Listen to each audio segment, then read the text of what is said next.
whole field of grass is lit very different.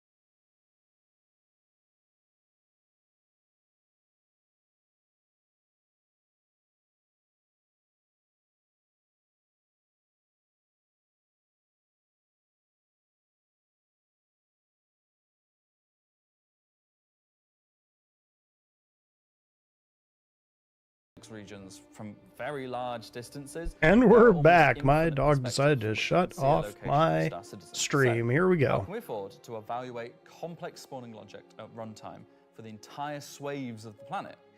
Enter the virtual terrain. Virtual terrain, or VT for short, is how we now cache and represent our terrain at varying scales.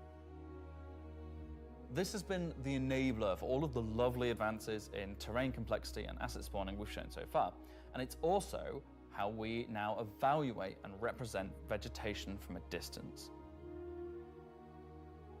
When creating the VT for each part of the terrain, we assess if vegetation has covered the ground, and if so, what shading should be applied. For all of our biomes, we're now able to use the same shading model for the distant representation as the close-up asset, whether that's our lovely rolling hills, some more dramatic rockscapes, those muggy wetlands, or even our festering swamps. So yeah, we didn't forget about the swamps, and they're coming to Nix 1 as well.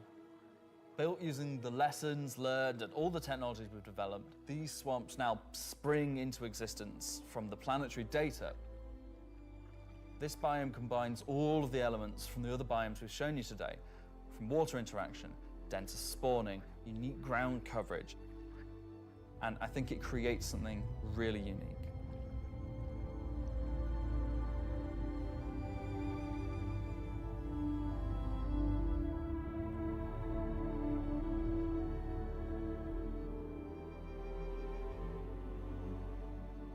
Anyway, that's our update on the Planet Tech portion of Genesis and how we're using it right now to sculpt the identity of Nix 1. And I hope you're as excited as we are to explore this and everything we haven't shared yet next year. As you can see, Genesis is now inspiring everyone here to create planets of the quality and believability we've always strived for. A meeting of technology and art that I truly believe will set our worlds apart from anything we've done before. And with that said, let's move on to a little travel between systems, literally.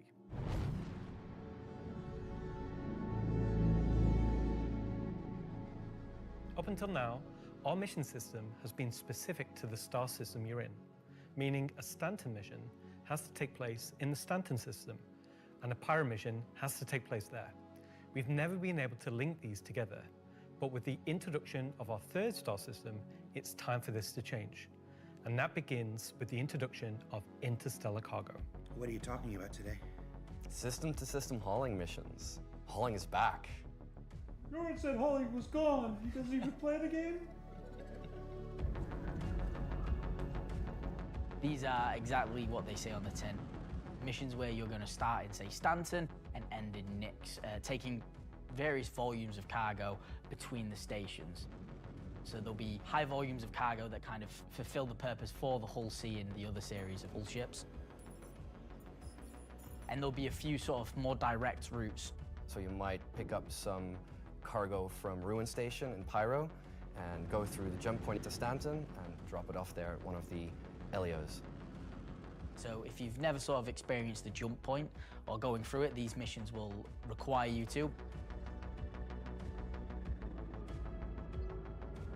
They're no way limited. You can do them in any sort of ship you want, any size of ship. but I'll be doing them in my Drake cutter myself, between Stanton and Nix.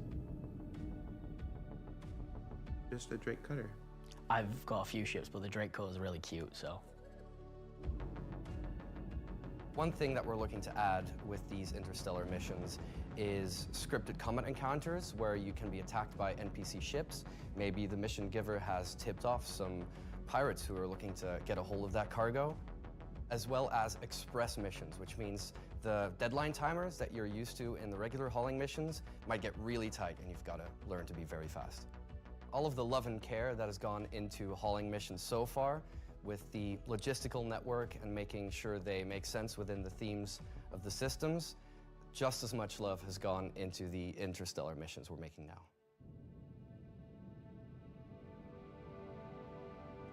At the start of the show, we said we was going to build out the Nix system right in front of you after 4.4 launches next month, and why we want to keep as much of what we're doing behind closed doors so you can discover it for yourself, in-game and on your own. We still are excited to share with you a brief look at one of our up-and-coming locations we're calling Rockcracker.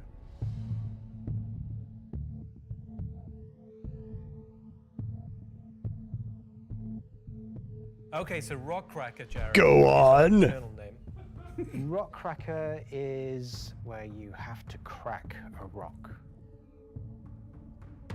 It's a big rock. You want more? So way out And into the scene. Giga Belt, you'll find these old QV breaker stations.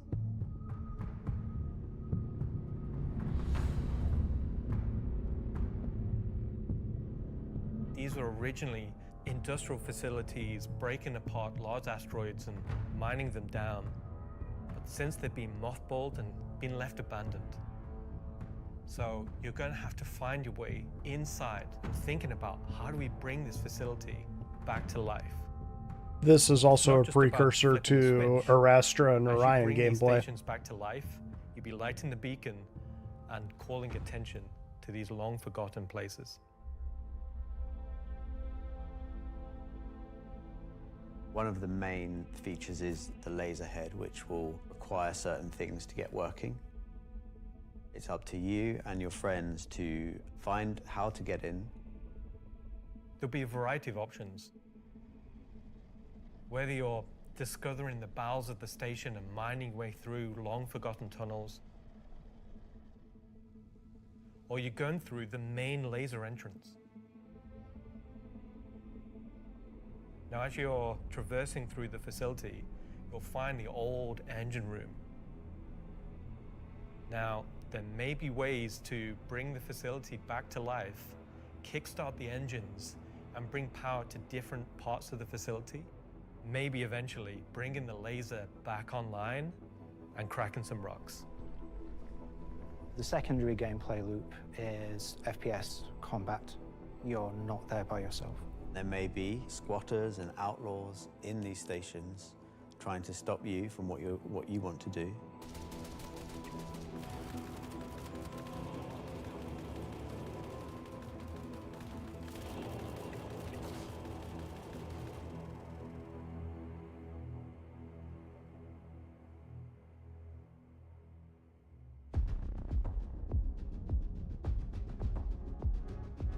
So you've found these old facilities, you've brought them back to life.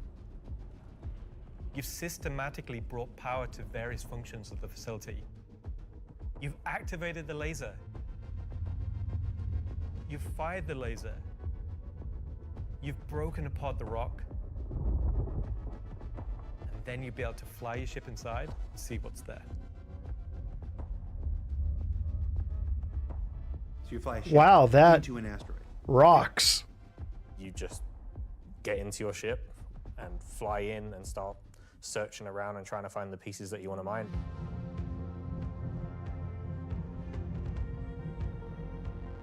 I'm really excited about Carny life. Rockcracker because it's a sandbox activity.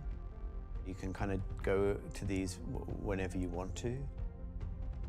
This content is for players who enjoy mining, who enjoy exploration, investigation, and don't mind a little bit of FPS content while they're there. Sounds like a Carny. It will be very new experience compared to any other asteroids, because this one, kind of like Alan and mine, will crack open and show its secret. And one presumes you can make a decent amount of scratch on an asteroid that's big enough you fly your spaceship into it. It wouldn't be worth doing if you couldn't make a good amount of coin. Yeah. Making promises for the econ team. Yeah. They've got to balance it. It's for people who want a lot of minerals. When crafting comes in, when all the other mechanics and features that we want in the game for 1.0 come in, it will be a place where like an organization or a group of like 5-6 people could come and just get a monumental amount of minerals. So that's a look at some of what's coming over the next 12 months. In addition to what we've shown, there'll be new mission packs tailored to the People's Alliance and their struggles. There'll be events that invest you into the evolving storyline of all 3 systems we'll have in the game. And of course, when we begin populating these with new planets, there'll be a whole host of ground-based POIs, settlements, and structures inhabited by those trying to make their way in the verse. And all of this in service of building star systems that complement the massive corporate yard of Stanton, the lawless ganking of Pyro, and now the new frontier of discovery for the Nyx system. Should I say ganking? You already did.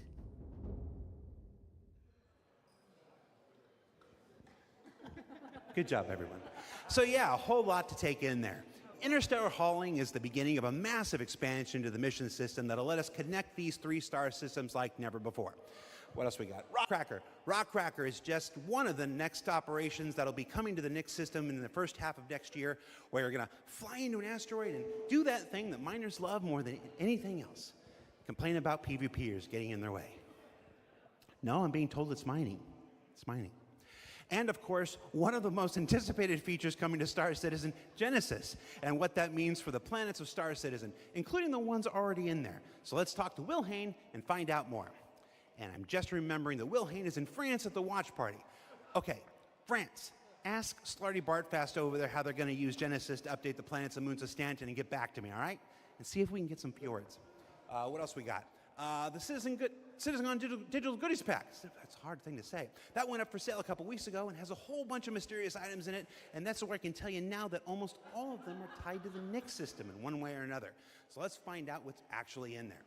There's a gunship flight suit and helmet, 2 armor sets from that mysterious faction causing a ruckus with the Vanduul, and an Intersect BDU sweater and outfit, a couple of crazy weapons that I'm certain we're going to learn about in just a few minutes, some slick Levski swag, and finally, to celebrate the long-awaited addition of the Vanduul to Star Citizen, a cool Vanduul knife and adorable plushie, which I swear to love and squeeze and cherish forever.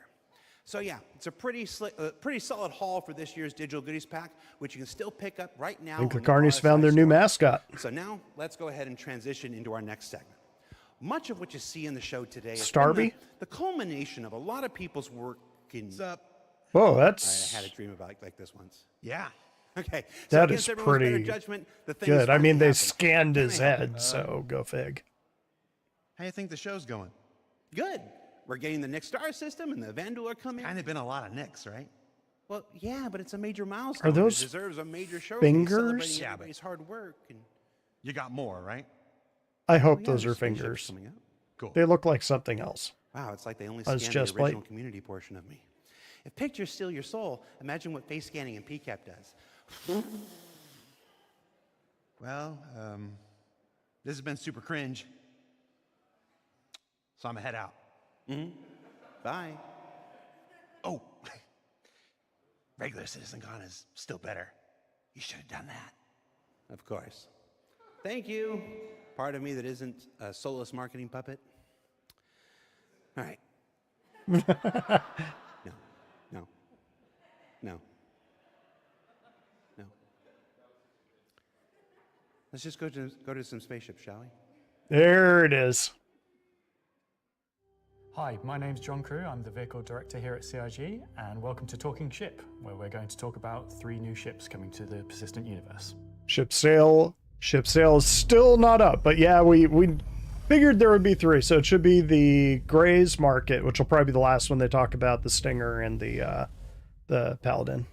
The last year has been pretty hectic in terms of vehicle deliveries. I think we've delivered the most we've ever done in a 12-month period, and we've covered all the way from tiny little John snubs Crew is kind all of way the to capital pinnacle ships. of kind of filled out a few little gaps. British, just introducing straight new face ships humor. by some old manufacturers. We had the Polaris come out, and obviously people have enjoyed playing with that. We snuck the Idris in without none of you is expecting it for a while, and it's been a busy year. It's nice to start revisit some of the older catalogue and some of the bigger ships again. I think my favourite ship from the last year is a tie between the Wolf and the Golem. Favourite ship in the last year? Probably the Wolf. I feel like it's the obvious one. I'm trying to think of something else, but I really like the Wolf. Everyone's mentioned the Wolf. The Wolf's everyone's favourite. The Wolf, obviously, a return of Kruger, a completely new aesthetic to the game.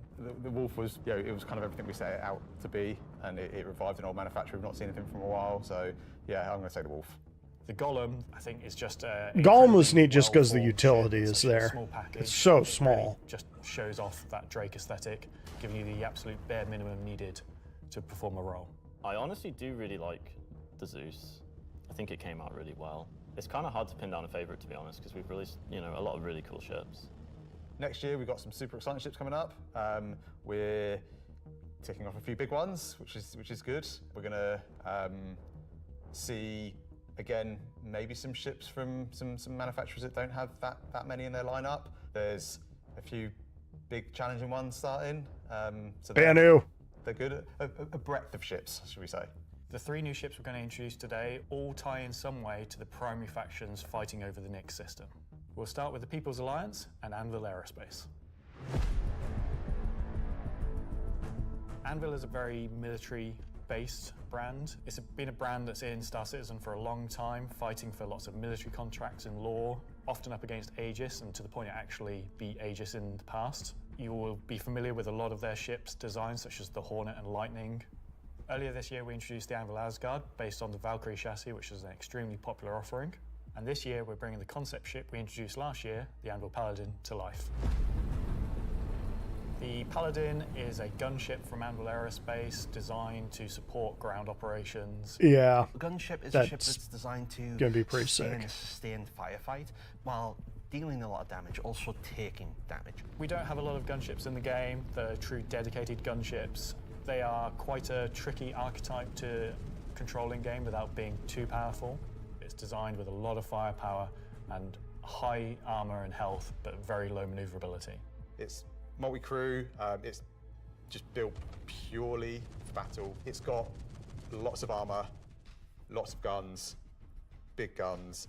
It's got a very similar squat kind of form to the Valkyrie. It kind of reminds me of, I guess, like a pit bull. Obviously a very menacing silhouette.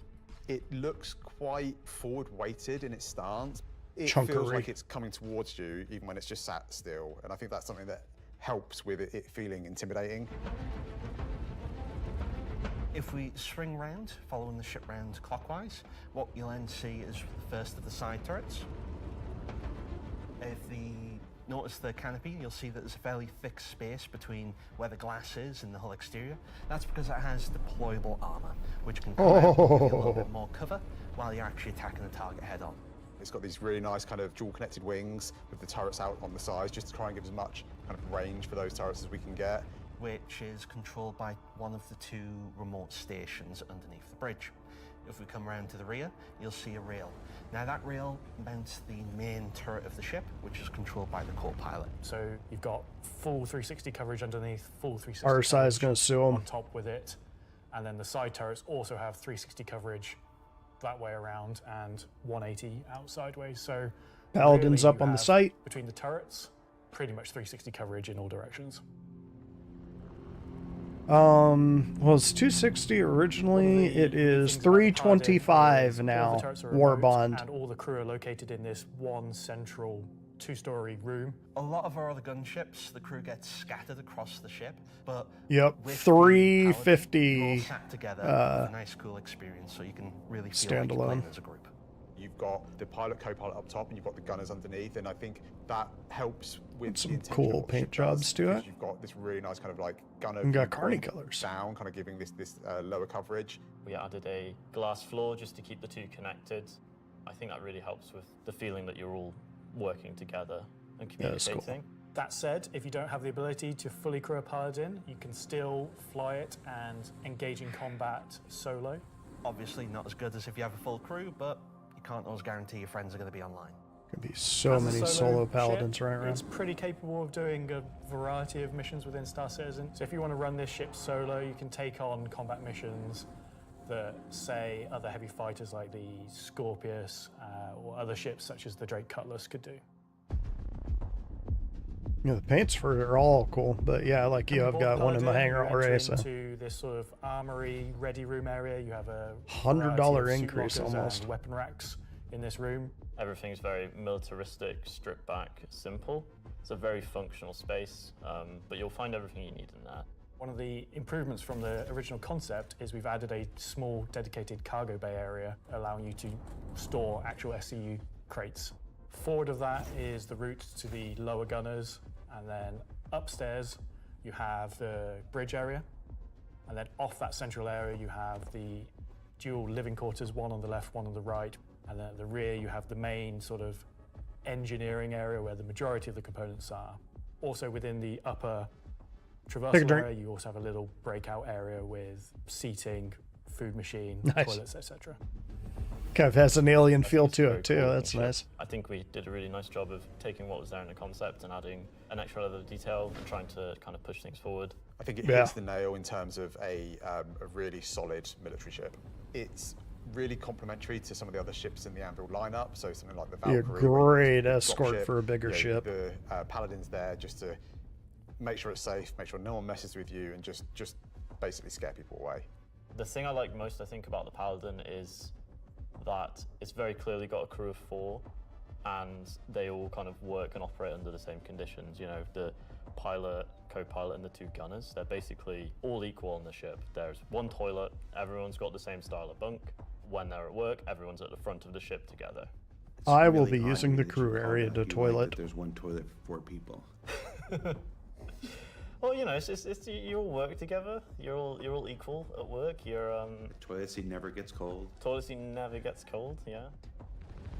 So that's the Anvil Paladin. Whilst originally a military-built craft, it's the perfect ship for folks on the frontier trying to defend against threats. And talking of threats, let's move to our next ship, a replica from Hesperia. Here we go. Here comes the Hesperia are a Stinger. high-end manufacturer. They specialize in recreating exotic. This is the one that I'm particularly expecting to be alien like spacecraft. Effectively what they're doing $600-700. is they're Hopefully it's not that remanufacturing much. them, making them a little bit more suitable for kind of human flight. And the latest offering from Hesperia is the Vandal Stinger. The Vandal are big, scary space aliens. They're like 7-foot-tall, evil war race that sort of take over, steal technology, absorb it, fuse it all together into their own needs. They are the relatively nasty aliens that you sometimes hear about and haven't seen much of yet. They also make really cool spaceships. Yeah, they do. The Stinger as a Vandal heavy fighter was reserved for their higher tier sort of ace pilots or high-ranking members within their clans. Here we go. It's up. We are looking at something like the FA or 290, not nearly as much as I thought it would be. Quite a large frame, so it's a very, very tanky.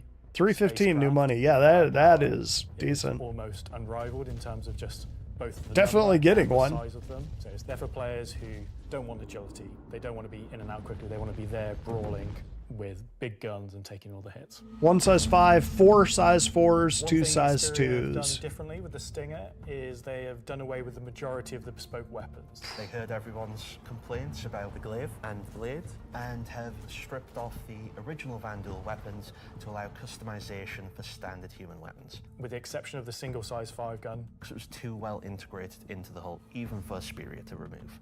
All the additional weapons are generic mounts, so they can be swapped with any of the existing lineup that we have in the game.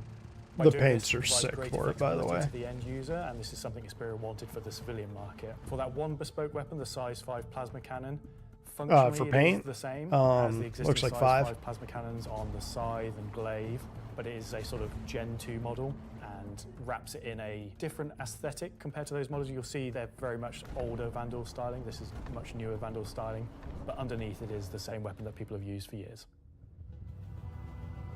Oof. Our job as the vehicle art team on the PU was to take the Stinger from the squadron team and prepare it for life in the PU. We took an opportunity to take, this really well-established art style and, add extra details where needed. So the exterior is a real blend of these kind of hard surface, kind of rare alloyed kind of wings, and then underneath this real kind of organic structure that kind of webs all of the ship together. It connects the thrusters in, it connects all the kind of underside of the vehicle and pulls the whole ship together. You can tell it's very different from the Vandal ships that are currently in the PU. If you take, for example, the way the cockpits are constructed. Up at the front, we've got this big kind of bubble dome that gives the cockpit quite a unique shape compared to some of our other ships, and also gives the pilot a unique position within the ship and kind of gives great visibility out the front. The last one, weirdly enough, is the one I'm most interested in. Other ships, obviously being alien in nature. You're going through a ramp at the rear, and it leads you kind of straight up into the belly of the ship. There's, Gray's Market Shiv, I think it might be what the next section will be talking about. I think they're going to let us get that shit eventually. Maybe as part of crafting. You're basically riding into the cockpit. It feels very much like being carried inside the cockpit. Into the traditional prone flying pose that Vandal pilots use. I'm very happy with the Stinger. I think the team done a really good job of making something that feels different, it feels alien, but it suits our lineup of ships and it suits our universe. There are going to be so many Stingers flying around. The direction and vision from the original Stinger and Vandal ships in Squadron. We've tried to take a lot of inspiration from movies and other science fiction material, but I think it sits well within the Star Citizen universe. So we have the Paladin for the People's Alliance. We have the Stinger for people that really like Vandal and want to try and pretend to be them. But what about the other mysterious faction we have running around? Here we go. So Gray Chowdhury got his start as he was working at a cargo center out in Odin. He started being able to get his hands on some stuff that other people couldn't, items that necessarily you couldn't find on a store shelf, but you wanted anyway. I think Gray is interested in, happy customers. Gray just sees themselves as a conduit to get these things in the hands of people who would appreciate them. And I think that his latest offering is really going to turn some heads.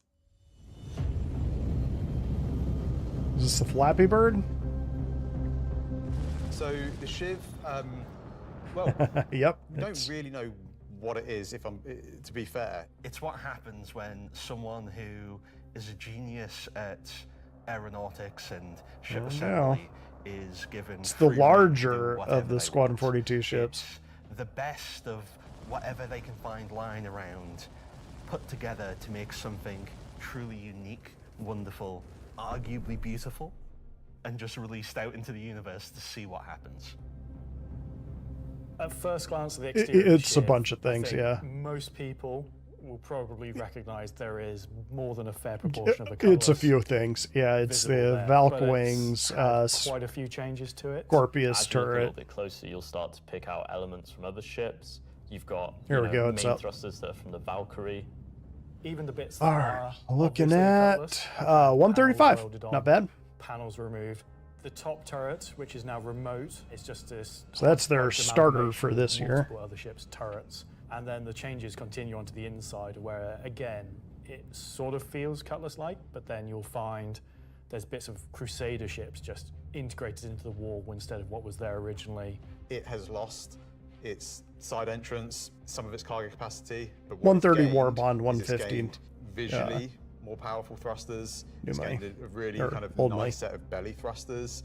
It's upped its firepower. As ever with the refined work from Gray's Market, you can see that great care was taken to the health and safety to ensure that there's no trip hazards anywhere. There's loose cables, panels are exposed. If you look carefully, you'll notice there are tools laying around in the cockpit. It's gained a toilet. Nice. Bucket. At least it's bolted to the ground. Yeah, it's one for doing stuff, and then you need a second one to wash your hands. It's not an animal. It has very much taken that ethos of Drake and moved it down a level, which I think is quite an achievement. Just look at this thing. How do you even begin to describe the madness? It's like Drake, but you pass it through your kidneys first.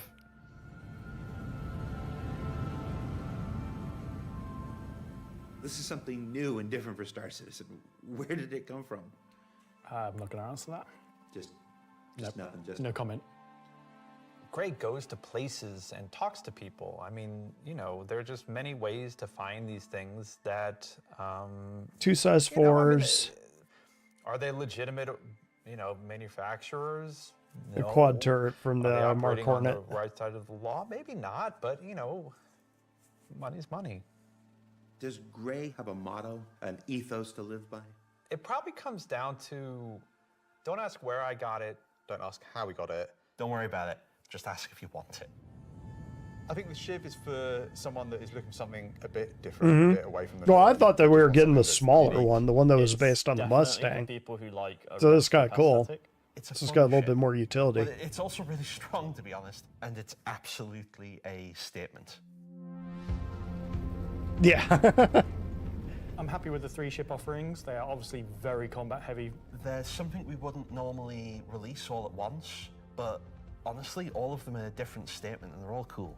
As always, super excited to release these ships into the game and just see how players react and play with them. It's always fun to see the quirks and the shenanigans that people get up to with them. So that's talking ship for another year. So- Yeah, you gotta do the thing with Lexi. Talking weapons. So I've just been informed that we have to do a bit of a timeshare agreement this year. So we have to throw it over to Alexi for Talking Weapons, which is an extremely original name.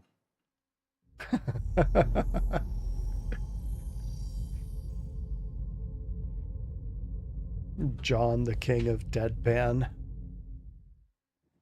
I'm talking All about right, here the we new go. edition that come out in October. The non-weapons are essentially the weapons that does not have a manufacturer, the weapons that you can think of that were made by space pirates. Gray sells whatever he can sell. Sometimes he gets his hands on some weapons that come from unknown origins. He will sell things that no company in their right mind would ever make. These are the most kind of like scrappy and taped together and the most kind of like pyro-ish weapons that you can think of. Right now we're releasing 3 new weapons. Rocket launcher, the LMG, and the long-awaited Space AK. I think this is the one that not only is the most in demand, but I've been politely badgered about the most. It's a fun rifle that basically fires energy Space and AK. ballistic in sequence. So your first shot will be your ballistic, your second shot will be the energy. You'll see on the top of the art, there is a bolt that cycles the rounds, and that goes off with the ballistic shot, but it does not go off with the energy shot.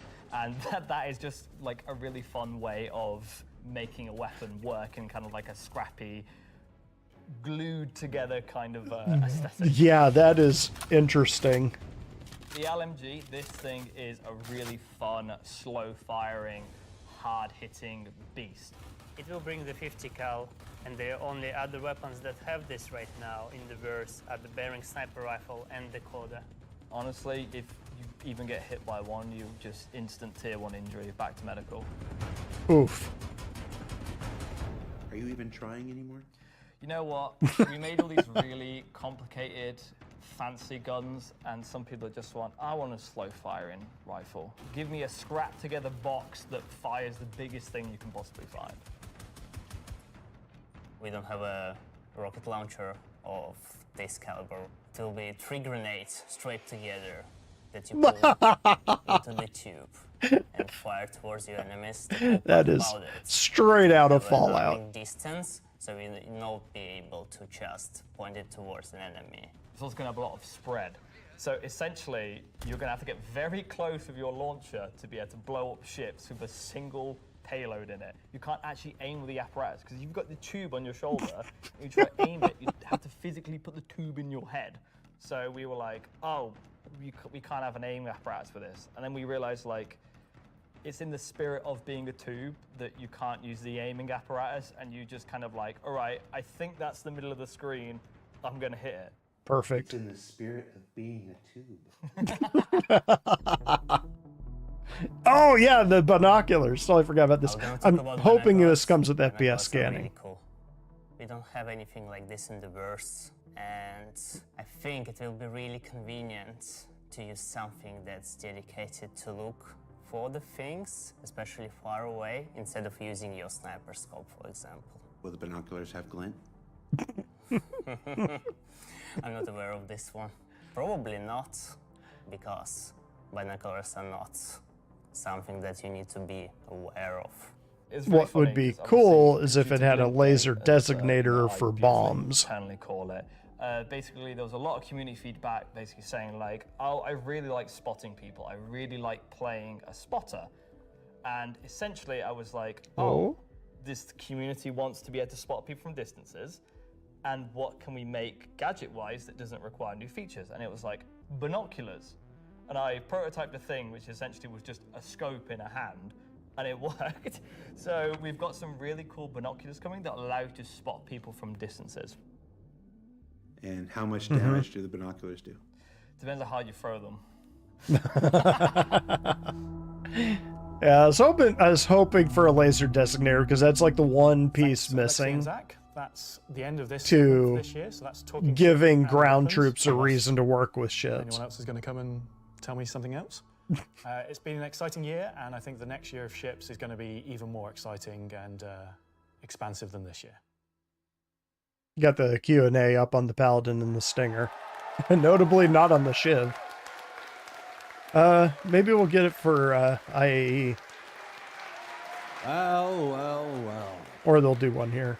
That is an eclectic bunch of combat ships for the verse, and they're all available right now up on the robertsspaceindustries.com store.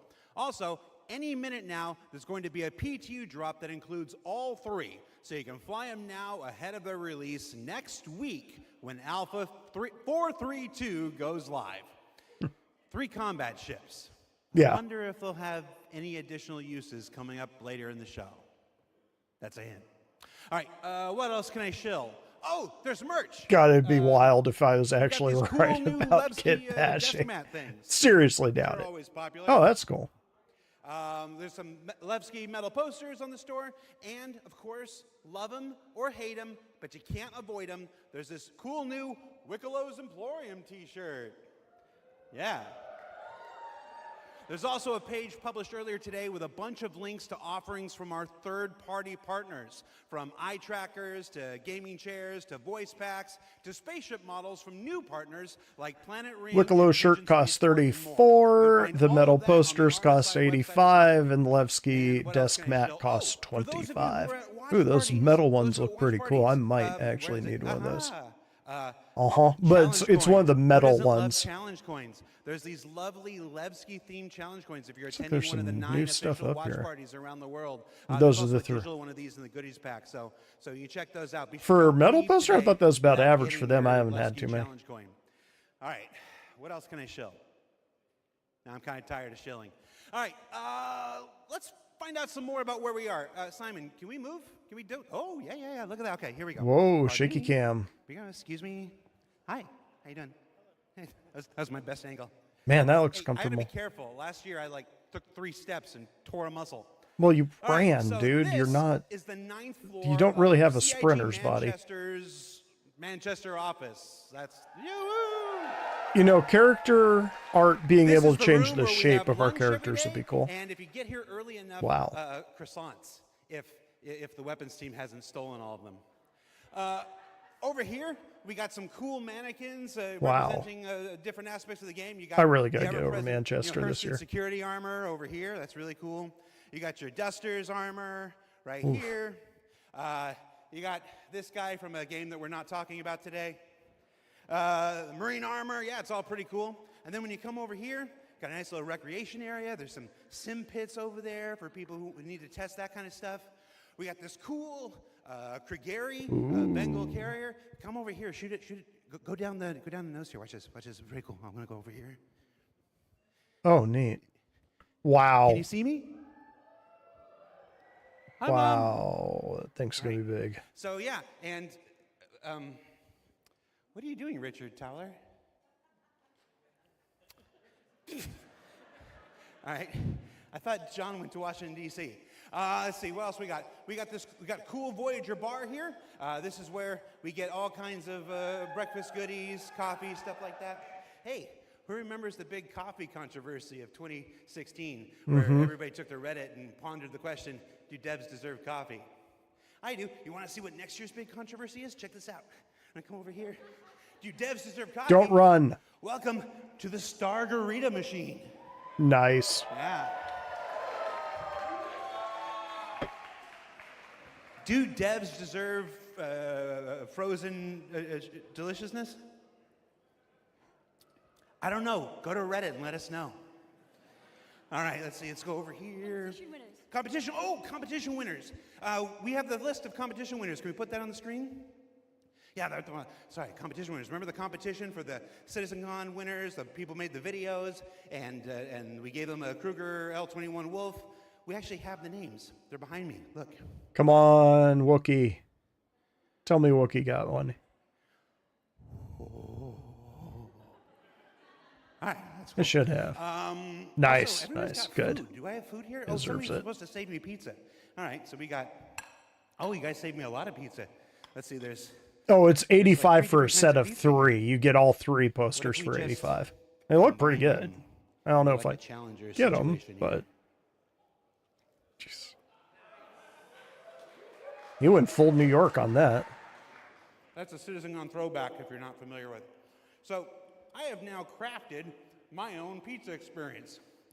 And that is a terrible segue into our next segment. Gemma, can we, Gemma, are you there? Yes, Jared. Can we fire up the FPS crafting segment while I try to chew this off camera? We sure can. Roll, BT. Okay, here we go.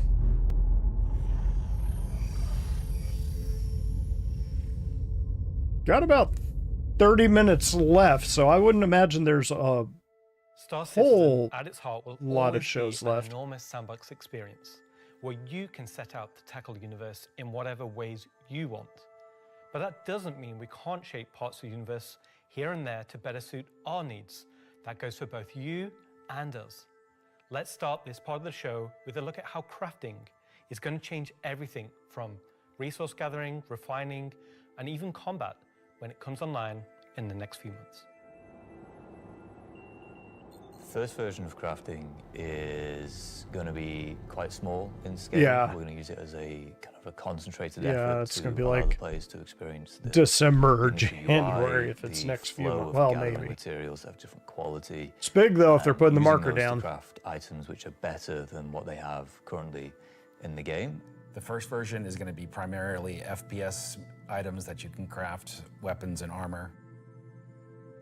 For Star Citizen, crafting is our primary progression mechanic. Star Citizen isn't your standard MMO.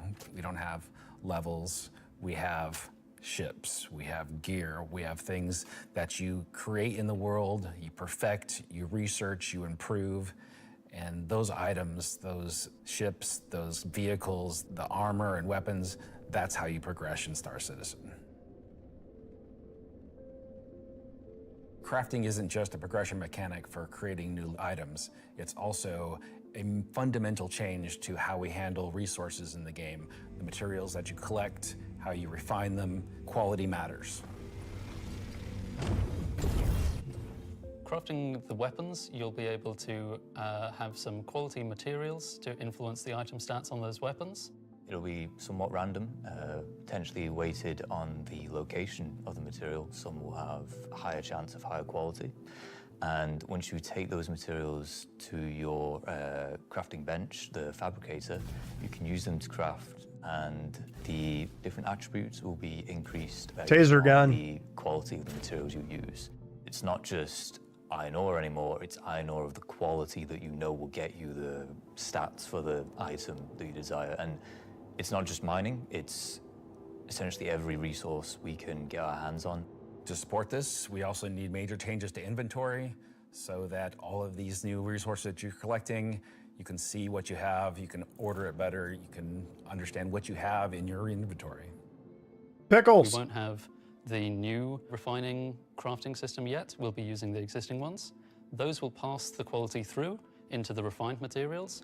which you can then take to your crafting machine and start making your personal items.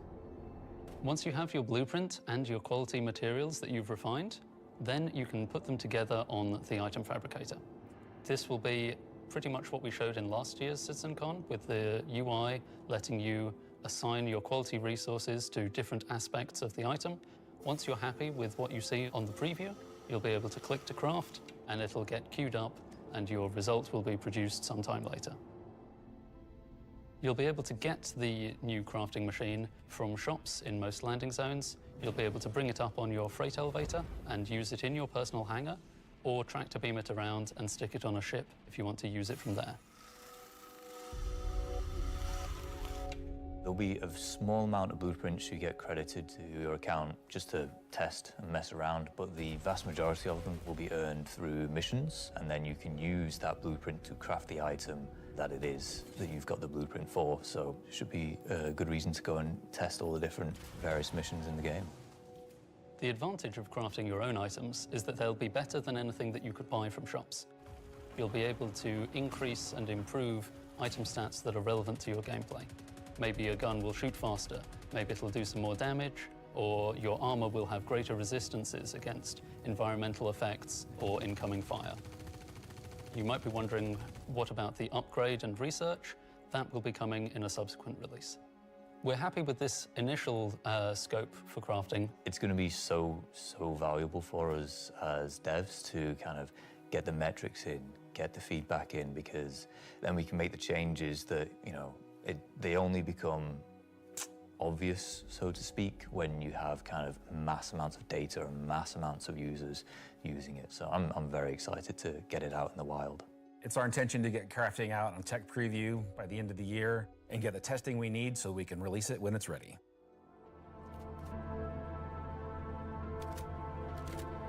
So that's one way you'll be crafting your own experiences in the Star Citizen universe. But what about us? Where do we get to hone in and craft a bespoke experience here and there, specifically tailored to individual or small group play? Well, that's where instancing comes in. And I'm going to let Benji tell you a little bit more. We're bringing instancing to Star Citizen in 2026. Why are we doing it, and how will it work? So if you've played any content in 2025 in Star Citizen, you know that most of these areas were in actual PvP zones where other players could interfere. Instancing is a means to create an environment where designers can create tailored content that's tuned to a specific group size, but it is also protected from outside interference. It's not to say that we don't love PvP. I'm a PvP guy. PvP me, bro. But like most MMOs, a good balance between a dangerous overworld and a protected instances is needed. Right now, we don't have this ability, and this is something we really need in order to give you a sense of progression that is tailored and balanced to a tunable amount of groups, so the difficulty matches the group size. There's a beginning and an end. It doesn't mean that that doesn't fit in our overworld strategy, meaning getting to the instance is dangerous, exiting the instance is dangerous, or can be interfered with others. But at least when you're playing the content, we can actually make something that's curated for one experience. So before anybody says this is only a PvE thing, this technology can also be applied to unlock curated PvP experiences that are as seamless as the PvE ones. So it's not about one thing or the other. It's really about unlocking developers' ability to create curated content. So that said, how will it work? Instancing is really an evolution over static to dynamic meshing. We want your instances to be as seamless as your instance hangars, meaning that when you take an elevator, you exit the elevator, you're inside the instance. A gateway opens, you cross that gateway, you're now into your instances. Could be also a quantum jump into an instance that you don't even see. The transition is just like a dynamic mesh transition. And so throughout the universe, we will be able to add these areas that are open or closed instances that allow you to join in either with a party and have a reserved instance for your party, or join an open instances that has a number of slots. And so some of those areas will be completely instanced on different servers. This allows us to leverage the compute power of the entire mesh. The closed ones will be really to drive one piece of content. You enter and exit seamlessly, just like we do with your instance hangars currently. Let's go and find out what one of our first instances will be. Siege of Arzen was an event we did previously. Yeah, which I always loved those created sites, a and then they gameplay just scenario where the stopped player doing had anything to with them. Run through and progress through contested islands of Arzen. This was a high-paced, high-intensity event, but it struggled a little bit from its technical execution. But now with the introduction of instancing, it gives us an opportunity to evolve it and modify it and make it better for you and a small group to work through that activity. With a paladin. It is an event that I had the honor of pretty much solely designing and building all of the logic and having the stress of trying to get it working. Agent Dooley from the CDF puts the call out for volunteers because basically the Nine Tails have taken over sort of a cluster of floating platforms in Orison. And you are there to kill these sort of lieutenants of this terrorist organization and take back control. So in our current thinking, Siege of Orison is designed for about 15 to 20 people fire team. So you, your friends, or your org will go in, you'll all have sort of dedicated roles. Some of you might be the tank who brings in the heavy weapons and sort of pulls the fire. Some of you might sit at the back and be the sniper and pick people off who are a bit further to make the advance easier. Some of you will be the medic whose sole job is going to be revive and look after the rest of your team and the health of them. And some of you will be the people who push for the objectives to try and get sort of most of the mission done. The event was designed for about 15 to 30 people, but when we released it, we fixed the problem with 2 DGSs on one server that was fighting for resources. And with that, we also upped the player count to 100. So when it first debuted, it was already too full for what it was designed for. It was a massive operation at the time.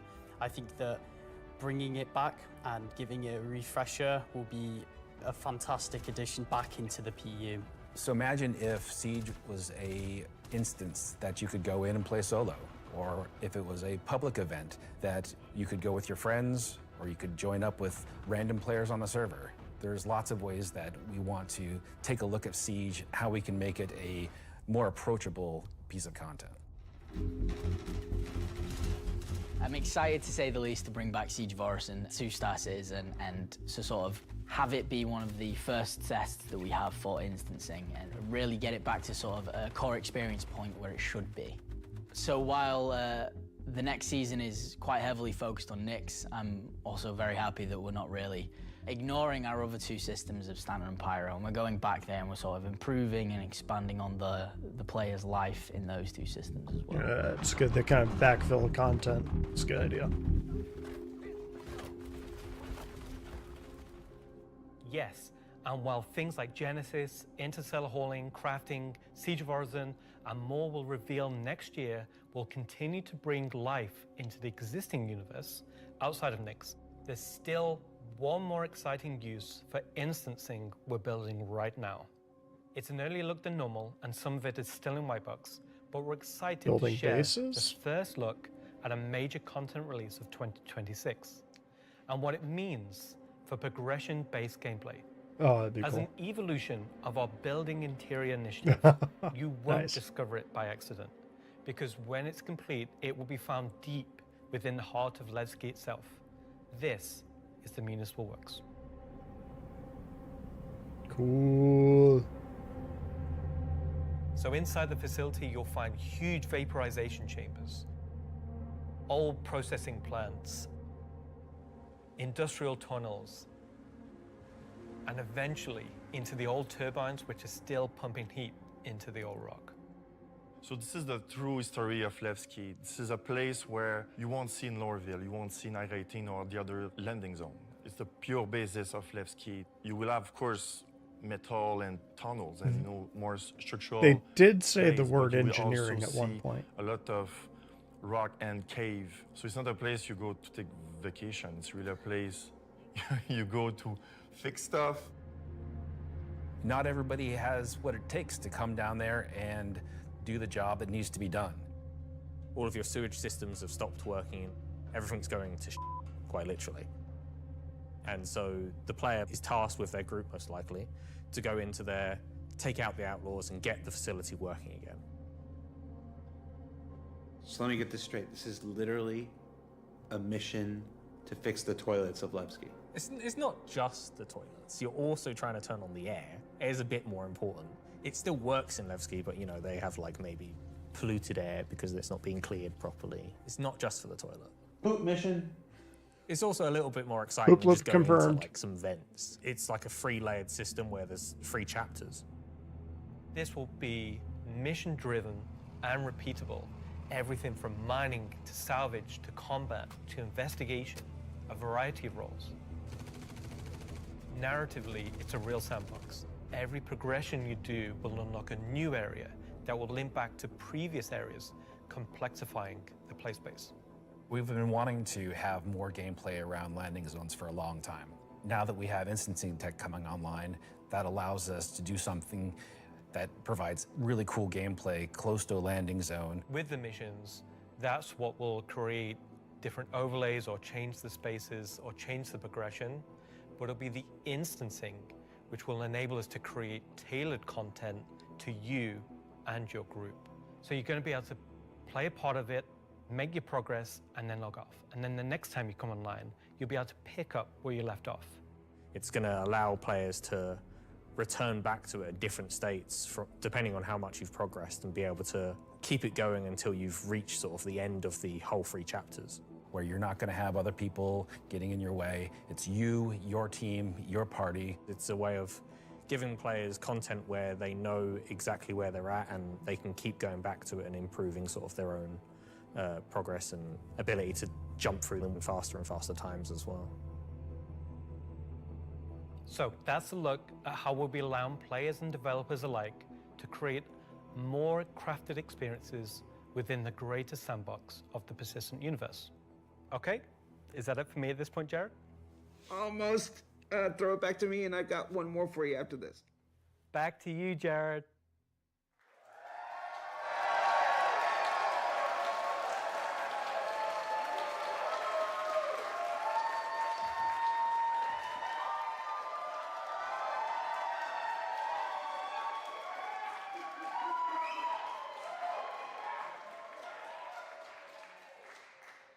Wrap it up with Really engineering. excited about the year ahead. So that's a brief look at some of the ways in which we're allowing you and our developers to craft a more curated Star Citizen experience. Now, at this point in the show, we are in the home stretch. We've got only one more segment to go. But before we do that, we wanted to check out, we said earlier in the show that we would look at what you were saying during the show. We looked at how to put YouTube comments on the stream, and it was immediately apparent that we were going to lose our broadcast license, so we're not going to do that. We did find some social media stuff on Twitch, though, or not Twitter, X. What is it called now? Let's see what this says. Let's see. We've got Welcome Back Levski from, I'm not wearing my glasses. Oh, no.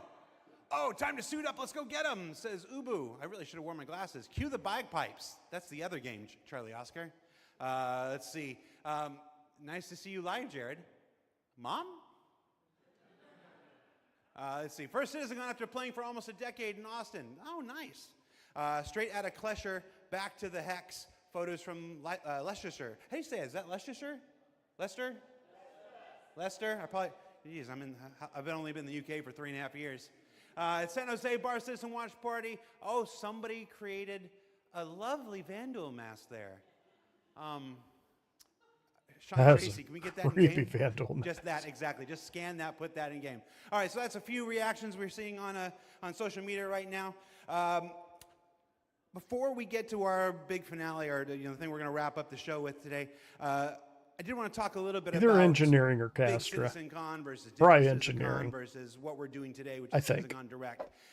Every year, CitizenCon is a monumental task for any number of people, whether that's development, marketing, the support teams, the platform teams. Everybody comes together to make this thing happen and go off, hopefully without a hitch. And so far, we've been doing all right, other than some stuff in the room here. You know who you are. They had to know. But doing CitizenCon is not always the easiest thing for our developers. You might not assume this, but most game developers are not social butterflies. They tend to like to sit quietly in the dark at their computers, like little goblins, and just make digital virtual worlds like this. And then I come in all happy and like, hey, you want to be on video? And they're like, no. Elliot is definitely I'm an like, it's in your extrovert. contract. And they're like, oh yeah. So we thought, we usually do it behind the scenes afterwards, but we thought we'd do a little bit of it here. The folks in the editorial department put together a brief montage of some of the more candid moments from the filming of CitCon over the last couple of weeks. So we're going to spend 2 minutes and take a look at that. Let's see what they put together. How many CitCons have you? So the last one's going to be about 10 minutes long. Just the one. Nope, my first one. One last year. 2. A few. 8 or 9? Maybe 9 or 10? Never. Man, I don't know, man. 7 or 8. Yes, I was completely terrified. It was good. A bit stressful. The first live one, I was a mess. Weird combination of going from insane highs to insane lows. Live ones. Because? It's over. The live ones are pretty special. Pre-samp's always fun, but the live events are special, aren't they? Remember we were at that weird crack house in Ancoats? Right. I like the live ones. The first one. I mean, I love these digital ones. These are the best. Every time I've done it, it has been a digital one, and I'd like to do one on stage. Is it because you have a restraining order against you, or? Didn't know if I was going to be sick, if I was going to lose my stomach. How hard is it to keep your eyes open on stage? That's not a problem with the lights. They're kind of, I'm realizing through this sentence that I'm closing my eyes as I speak. Do I do that a lot? I am a very shy individual, so this is me just trying to get out of my shell.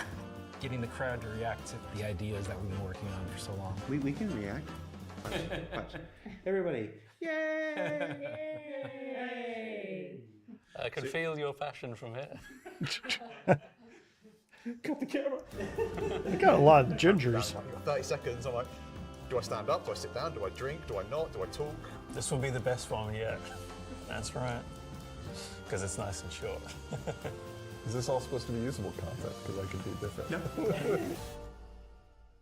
Of all your nicknames, why is Moist Master your favorite? I think you mean least favorite, and because it has the word moist in it. I mean, come on. We'll give you a new nickname by the end of this. Sounds good. Could do All with right. one. You're never living down, Moist Master. Sorry, dude.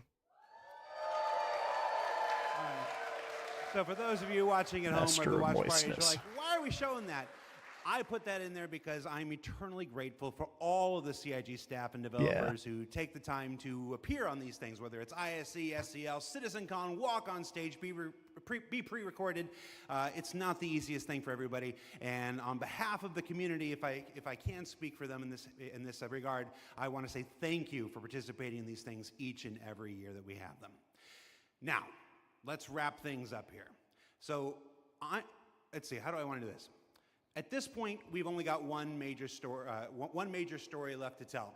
But before we do that, we wanted to do one more check-in on something we started last year. Last year, Rich Tyler took the stage and presented his roadmap to 1.0. And we didn't want to go an entire year without talking to the senior game director himself to get his update on that 1 year later. So we're going to throw it to him, and we're going to go to our last segment, and when we come back, we'll say our goodbyes. And if you're at a watch party, it's time to get... I was going to say... that's not a word I can say on the camera. Let's just go. Let's just throw it back to me. Go to me from 1 week ago. Yeah, and it's past 2 minutes. And say whatever you want. Here we go. Last year, Senior Game Director Rich Tyler took to the stage and revealed our plan for 1.0. Now, before we end this year's CitizenCon Direct, we wanted to take a few moments and follow up on that reveal from last year, to do as we've done today and look at the year ahead. So, Rich, thanks for taking the time to join us. Well, you're welcome. All right, so we're going to jump right into it. Everybody knows the only constant in game development is change. So I'm going to ask you outright, what's changed about the road to 1.0? Well, fortunately nothing. It still remains our North Star.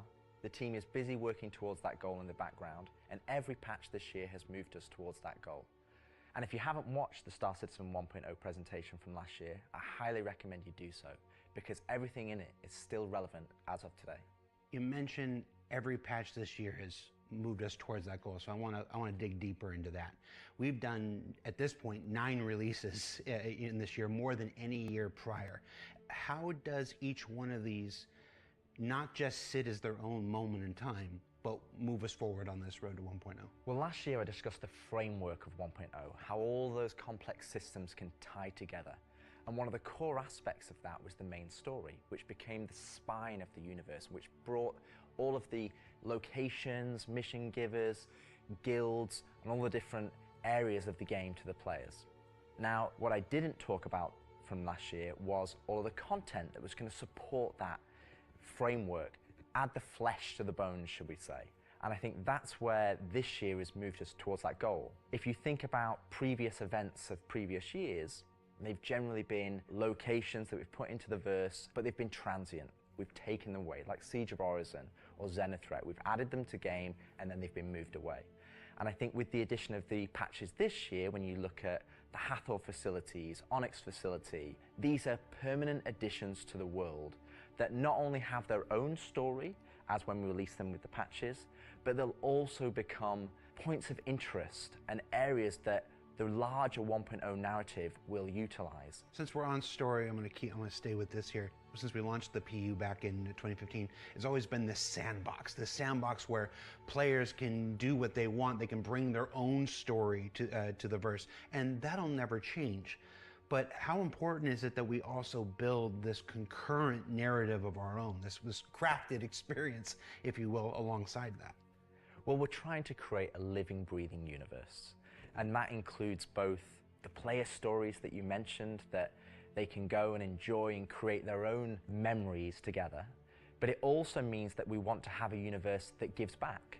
We want areas and locations to feel like they're believable and real life locations. And if you look throughout this year and the patches that we've worked towards, we've had an overarching story that's moved from patch to patch, and we're going through some of those cycles right now. We've also been introducing mission content that has fully voiced dialogue and facial animation, which allows us to inject some of the meaning and the why to what you are doing as a player.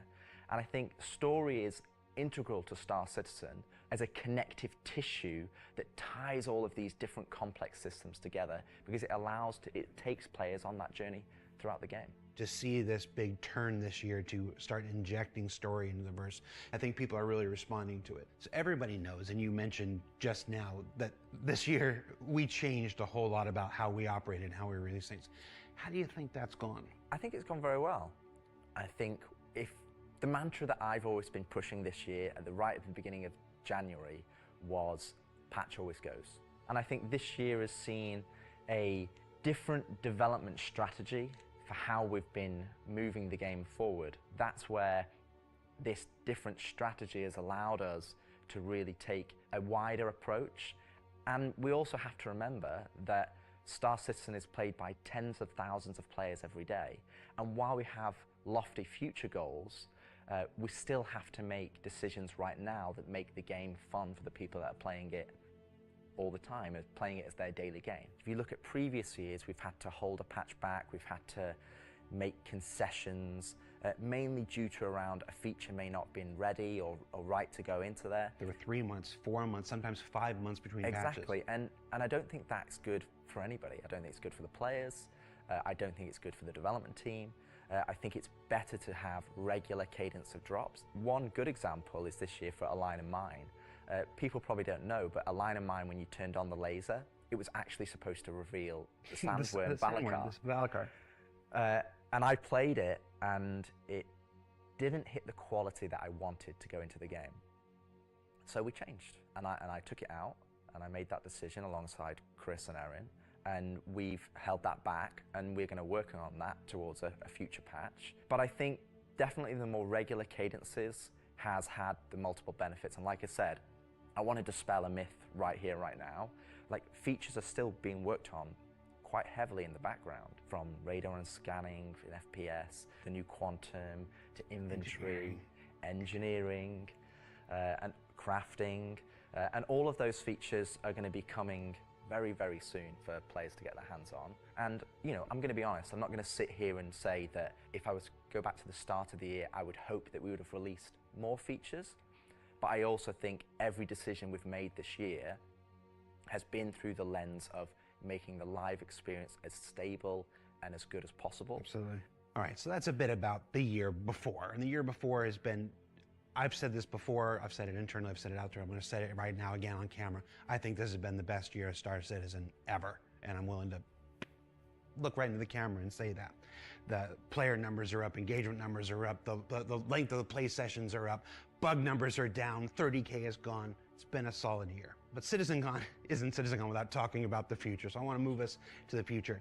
We've talked about story, we've talked about this more diegetic, immersive universe and adding voice lines and stuff like this. But where do we go from here? Obviously that continues, but what more are we going to do to make this universe seem alive and real and breathing? I think the biggest thing is to start having that conversation be two-way.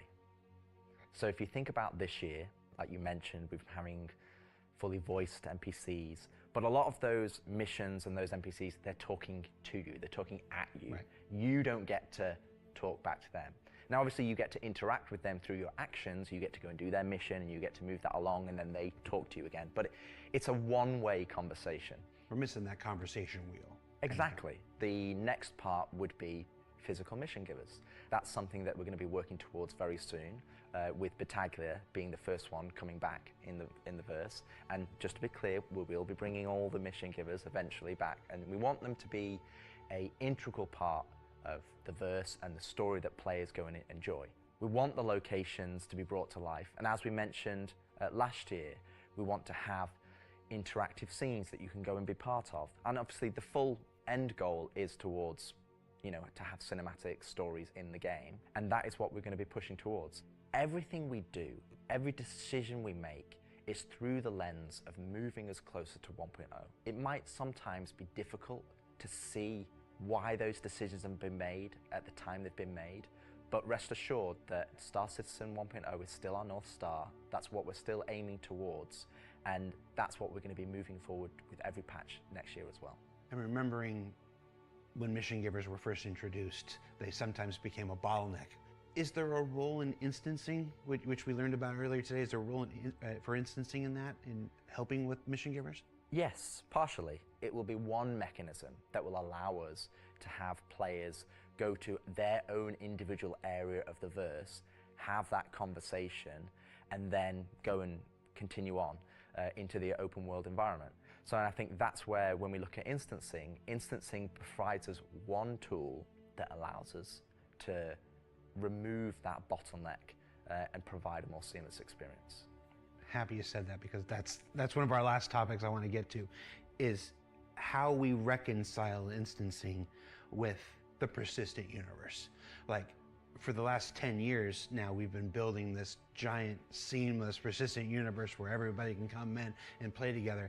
And it would be easy to have a first instinct reaction to the idea of instancing and say that's antithetical to everything that Star Citizen is.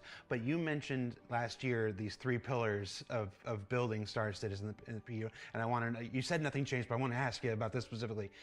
What are those 3 pillars again, and how does instancing fit within the greater design of Star Citizen? So the 3 pillars I mentioned last year were open world. That's just like the missions you love today. You can go and play, there's other players there, and you can go and enjoy that together. Then we have instancing, which I'll talk about more, but similar to municipal works that we've talked about previously. And then the 3rd pillar was dynamic content, which would be content that's generated by the activities of the players. And I think it's very easy to become myopic around one specific thing when we're talking about it a lot, when it's the next stage of our development. And I think you could reverse it. If we'd have made a game that was all instance, and then I'd come on camera and said, hey guys, we're going to start doing it open world, it would be like, oh, is the game changing? Are we doing open world now? Is open world the new North Star that's going to take us this way? And it's not. It's just one more tool that's going to allow us to offer different and dynamic experiences for players to go and engage in. Now, when I talk about instancing isn't always what you'd imagine as a solo instance experience where it's only just you. We're going to have several different versions of instances. Some are going to be closed instances, which will be like the new player experience. We'll be able for you to go in by yourself, for us to teach you the ropes in a safe environment so that you can understand how to play the complex game that we've made. But we'll also have open instances like a cantina or a bar where we might say, hey, we only want 50 people to come in here because we've got mission givers and we've got other NPCs for you to talk to, and you would just walk in and it would be seamless. You wouldn't know that there was an instance, you're not going to get a loading screen, you would just seamlessly walk into that location, it would be full of other players and NPCs, and you can go and enjoy the content. And that's, I think, something that instancing is going to provide us. It's going to give us a tool to offer different dynamic content, or curated content, as I'd say. It allows us to create experiences that are different to the open world experiences that we've already made. And it's not to say that we won't continue our open world development or only do instance content. It's going to be a mix. And like I said, this is one of the pillars that will move us towards 1.0. We will eventually work on dynamic content that will move us towards 1.0. And all three of those pillars will interweave to create the full Star Citizen experience. All right, so we've hit a lot of the bigger topics, the feature work, engineering, and FPS crafting coming to tech preview soon, stuff like this. We've talked about instancing and how that's going to work within the universe. But I want to ask you this one last big one. It's very easy to say Star Citizen is this kind of game and that kind of game. Those of us who spend our days making it know better. It's an everything game. It's everything we can make it game. It just is.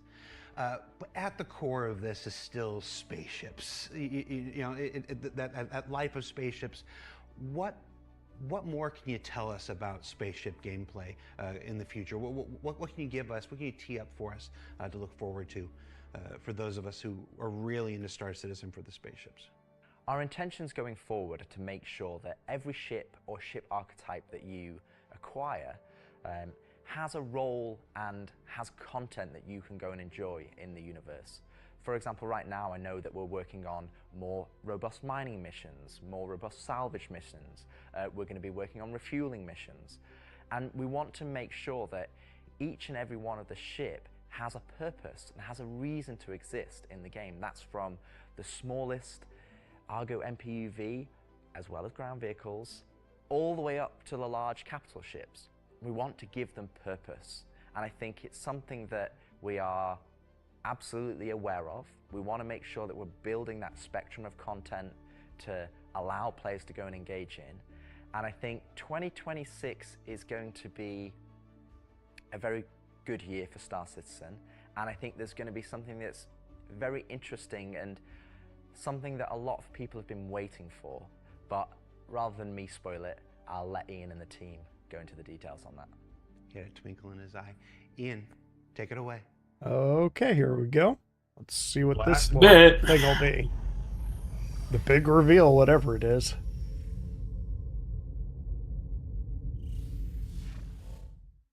So the persistent universe has existed for over 10 years now.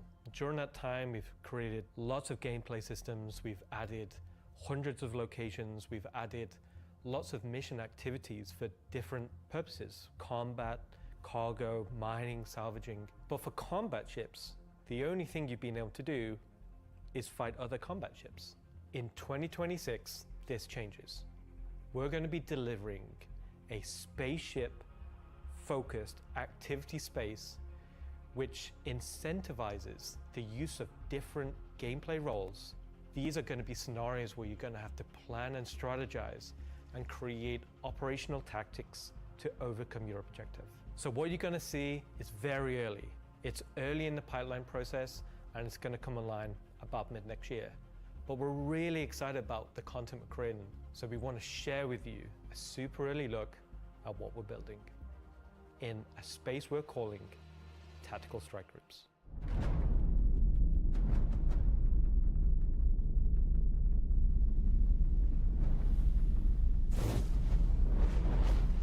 The People's Alliance are still trying to get to the bottom of what this new faction is really doing in the Nix system. They've sent a capital ship to check out a station and run it into more than they can take care of themselves. Unfortunately, that team came under attack and members of their groups were taken hostage. Now they've reached out to Intersec, who've reached out to you to help recover the pilot. Of course, it's unwise to do this alone, so you'll need to put a team together to attack the station.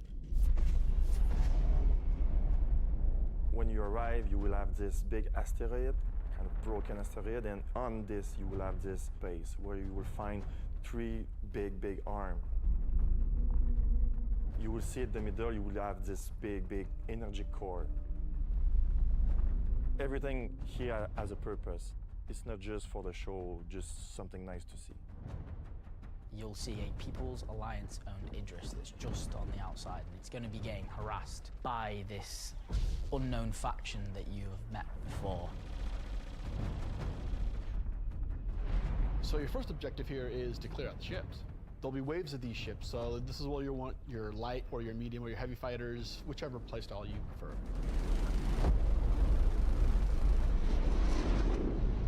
So while one part of your group is dealing with the fighters, now it's time to actually assault the station.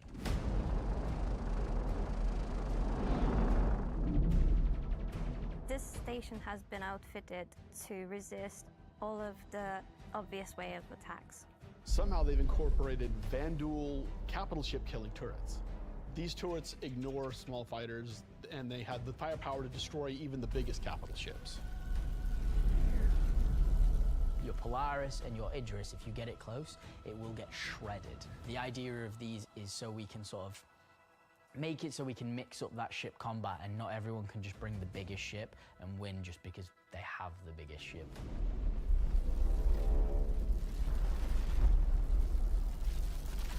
You have to send out your best pilots to navigate the superstructure and take down anything that may damage your bigger ships. So at this point you're thinking, destroy the turrets, but it's not that easy. This turret has shields that you've never seen before. It won't take any kind of damage. Your missiles won't do anything, your lasers won't do anything, your ballistics won't do anything to them. But like everything, they do have a weakness. You have to cut the power to their shields. To do that, that actually brings you to your first objective, the power relays. So the exterior has a number of power relays that are holding the doors closed so that you can't get in. You have to find them, you have to target them, and you have to destroy them. But it may not be as easy as it seems. Here's our first wrinkle. Join ops. Power relays have their own shields that are resistant to energy-based attacks. We know how much you like using laser repeaters, but so do these guys. Capital ship can't get close enough because of the turrets. So ships with explosive or ballistic ordnance will be needed here. That's torpedo ships like your Retaliator or Gladiator. Woo! Or even another fighter with ballistics loadout. That's going to take you a while.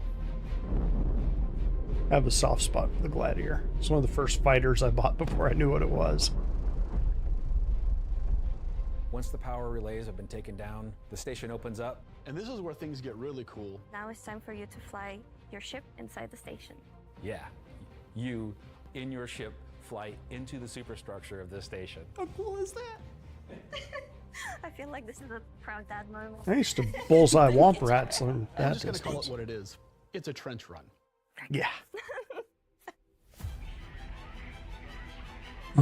I mean, somebody had to.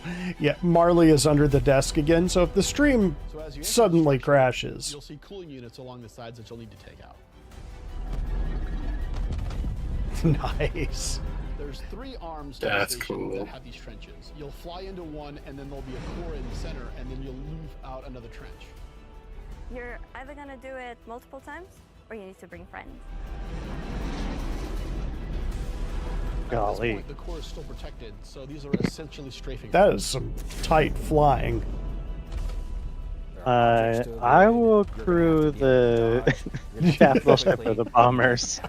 Now, why do we need to strafe them? Why can't we I'm not just going stop? anywhere near that. Because the shield generator that you're targeting is emitting lots of My bet is radiation or something like that will make it so that you don't want to stick around. So once the cooling units are out, that exposes the core to overheat, which means that you can attack it from the inside and also from exhaust ports on the outside of the station. There you go, they're sitting.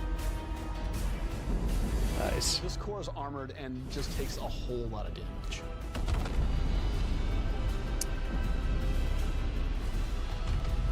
Yeah, you're not going to be fitting a big ship down there. Yeah, that's pretty cool. Once the power core goes down, the turret Definitely has that and the capital killing the ship- Death Star 2 vibe to it. Wonder if we'll be able to steal Because that during gun. all of this, you spend a lot of ammo and munitions and ballistics, and you're going to want to top up. This is where we're going to get our new feature in, ship hangar refueling and rearming. You're going to be able to land in the hangar of select ships and be able to use the same interface as you are right now at stations to refuel and rearm. It's specifically for ships like the Idris and the Polaris and other ships that are designed to have other ships land inside them.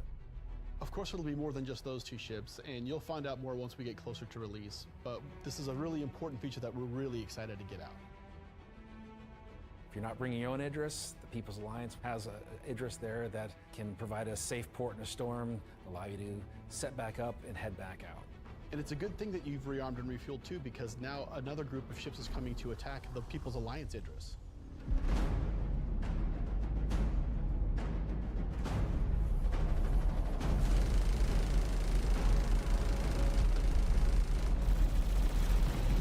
So while the fighters are protecting the Idris, what's happening at the station?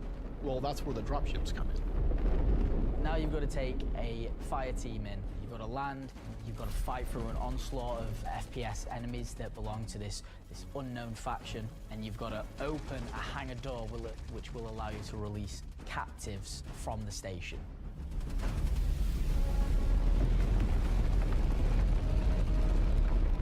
After you've opened the doors and that person's taken off, you've just got to make sure they get to safety.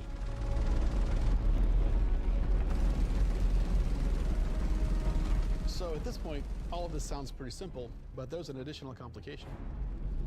So up until this point, it's just been you versus the enemies in the station. But the enemies in the station have their own enemies. The Vanduul neighbors who really don't like these guys for some reason will come in and wreak havoc on everything. And they're not going to discriminate between you and the station. They're out for blood.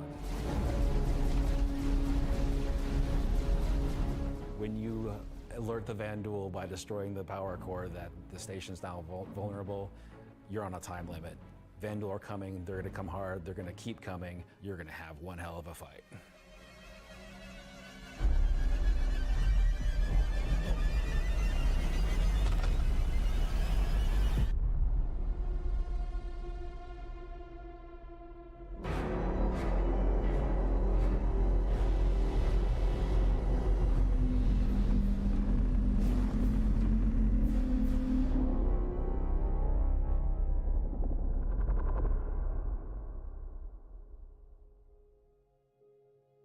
Tactical strike groups. I'm personally so invested in this. So throughout 2025, we created a variety of content. Some of it was very focused on FPS combat. So personally, driving a more vehicle-based experience was very important to me. This is a defining statement that I want to do in 2026. Yeah, I'm hoping that's not Kingship, because even an Idris wouldn't have a chance against that. It's Driller or something like that. Fall in love with. This is the content we want to create, which creates scenarios and roles for you to use those spaceships. We won't get to all roles initially, but we should see this as a landmark, a position where we can see a gameplay space which incentivizes the use of different ships and scenarios to clear objectives and complete missions in a variety of roles. And in the future, we can use this to expand on. So I hope you're all just as excited as I am for tactical strike groups. They're gonna be fantastic. Pretty cool. Now we're gonna bring it back to Jared for the wrap. Yep.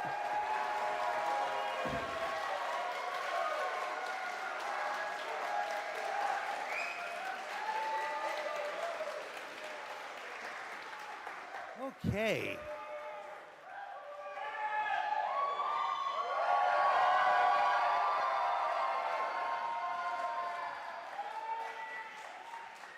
Why do you still have the puppet? John, come home. All right, so tactical strike groups. You know, it's been a long road for the last 10 years. The PU's been around. We've done lots to build stuff for mining ships and for salvage ships, and as Rich said, we're currently building out even more for those, and our first refueling missions coming online in 2026. But combat missions. Oh, Oh, hi. Aaron Roberts. Aaron Roberts. But finally having enough of the foundation in place that we can begin to build real spaceship operations, hesitate, in any other MMO they'd call dungeons. It's really exciting for me, and that's why we're ending the show this year with that. So yeah, that's been CitizenCon Direct. Thank you for taking the time to share this with us. Again, this is just a glimpse at some of what's coming in 2026. I've seen the Twitch chat and the YouTube chat like, oh, you're spoiling everything. I promise, we ain't. So before we let you go, that's it for me. Thank you so much for tuning in. And as with every CitizenCon, the last word shouldn't be mine. It should belong to our founders and CEO. So take it away, Chris Roberts. I hope you enjoyed this glimpse into some of what the team is cooking for the near future. Of course, we're not going to spoil everything that's currently in progress, and many features we haven't discussed today are in active development, like base building, social, and trade tools that are very much a priority. These, along with bringing the final polished features from Squadron 42 into the persistent universe, will make next year the most exciting yet for Star Citizen. Finally, I want to extend a heartfelt thank you to everyone at CIG for working so tirelessly and with so much passion to deliver something that is already special and will only get more so as we continue. And of course, to all of you for making all this possible with your support and feedback. We couldn't do this without all of you, something that I and the team appreciate every day. We are very lucky to be allowed the time and the money to build a game of all of our dreams, something that is only more apparent as the video game business becomes more monolithic. We are one of the few large independents left standing, and there is no way we would be allowed to dream as big as we are on an original game and take the time to achieve that dream if we were part or funded by any of the few remaining mega game companies. Yeah. So thank you, and I look forward to seeing you all in the verse this coming year.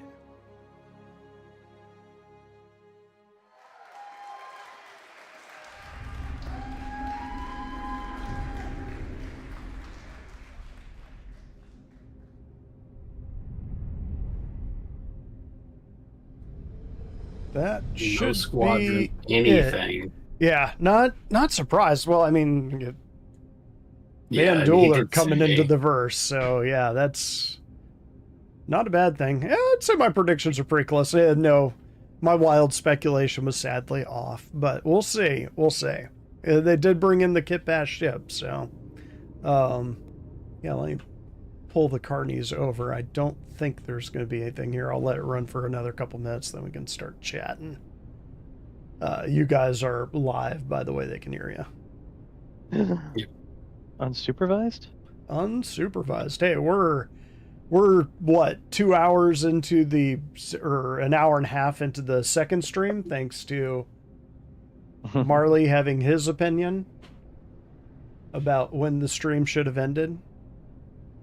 Oh, there it goes. There we go. Creative Yep, differences. and we're out. So yeah, let me close that out.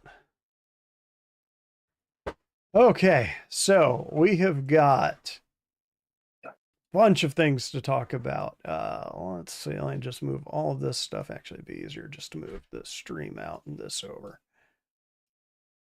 Let's see. Organize all of this. Whoa. All right, there we go. And oh, you guys are going to watch the sausage get made here. This is quite the extravaganza.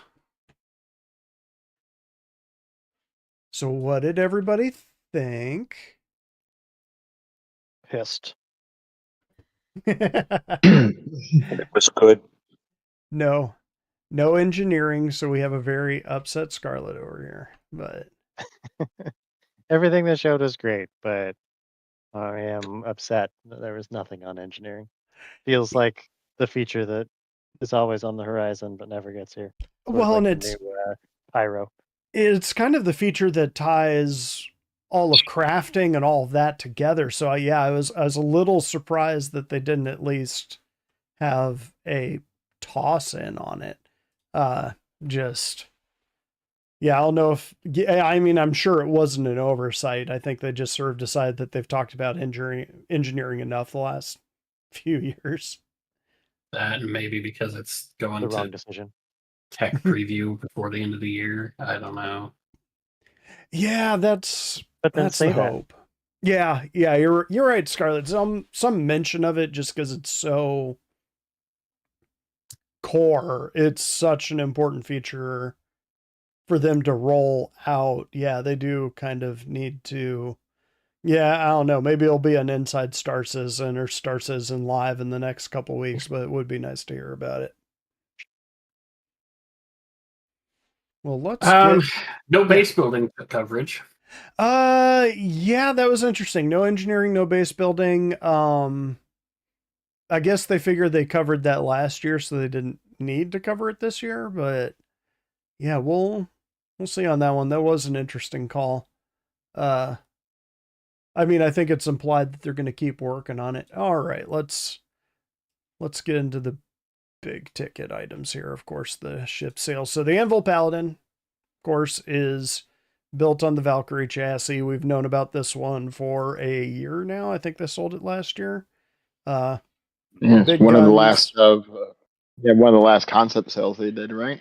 Yeah, that's what they're saying. They said that there might be one or two more, but yeah, I mean, we're getting this ship in a week, apparently, all of these.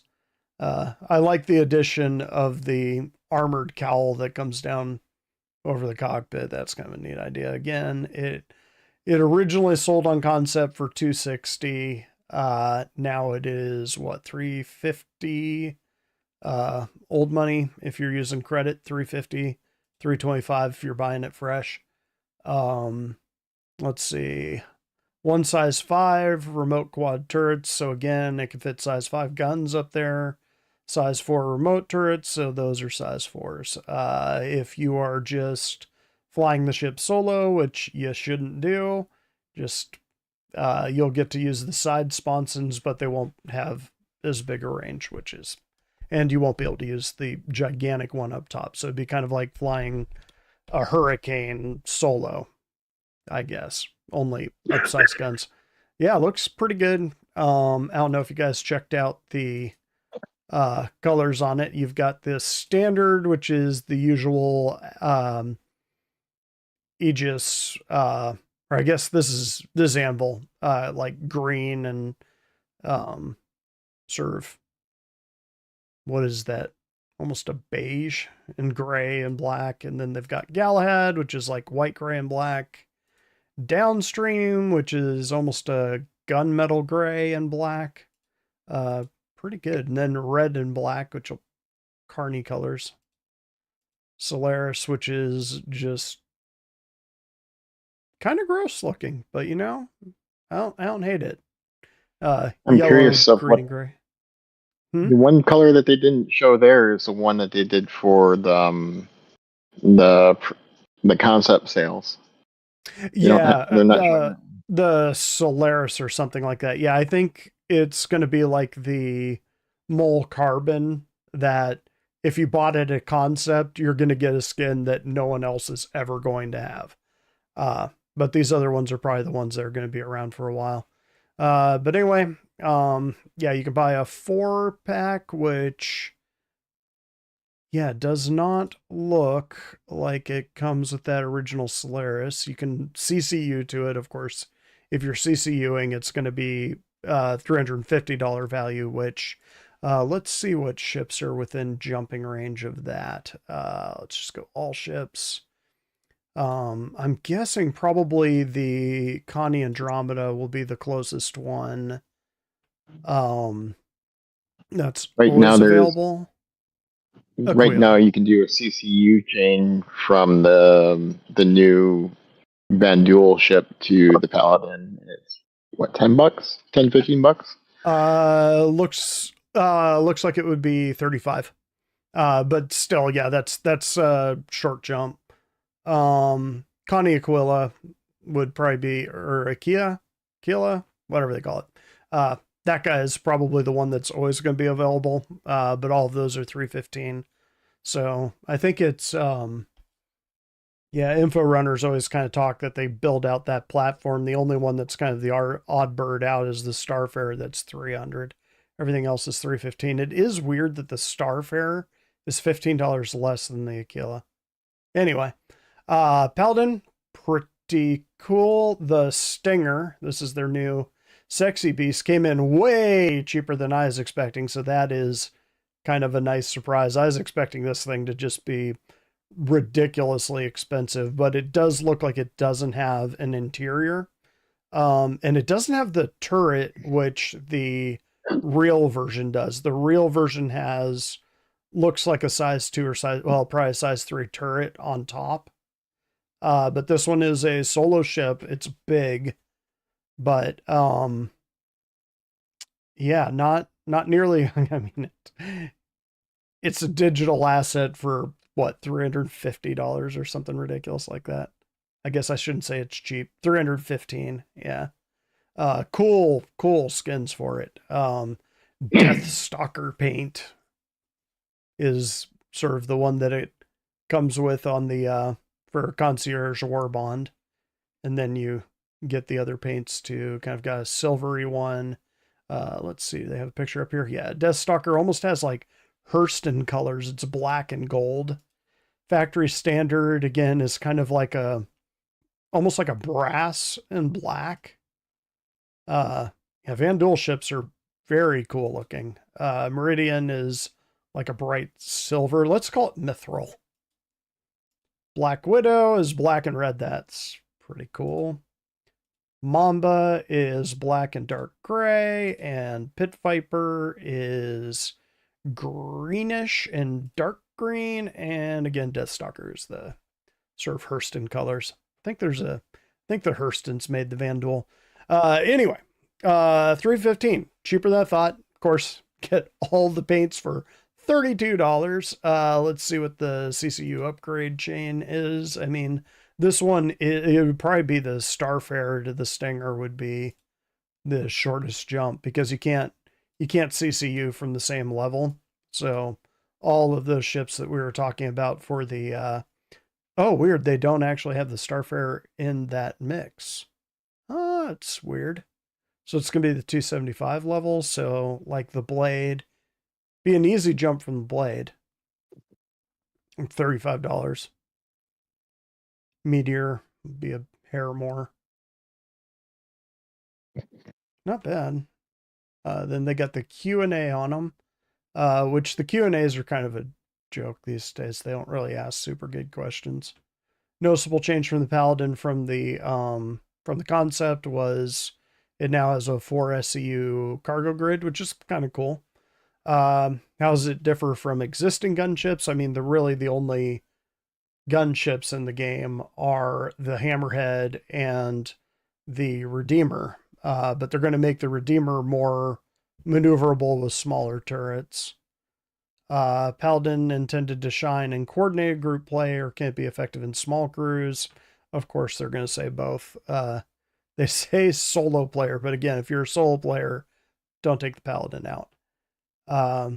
What interior features does the Paladin provide for its crew? I mean, we saw that in the vid. Man, that size 5, that the Stinger is just going to be insane.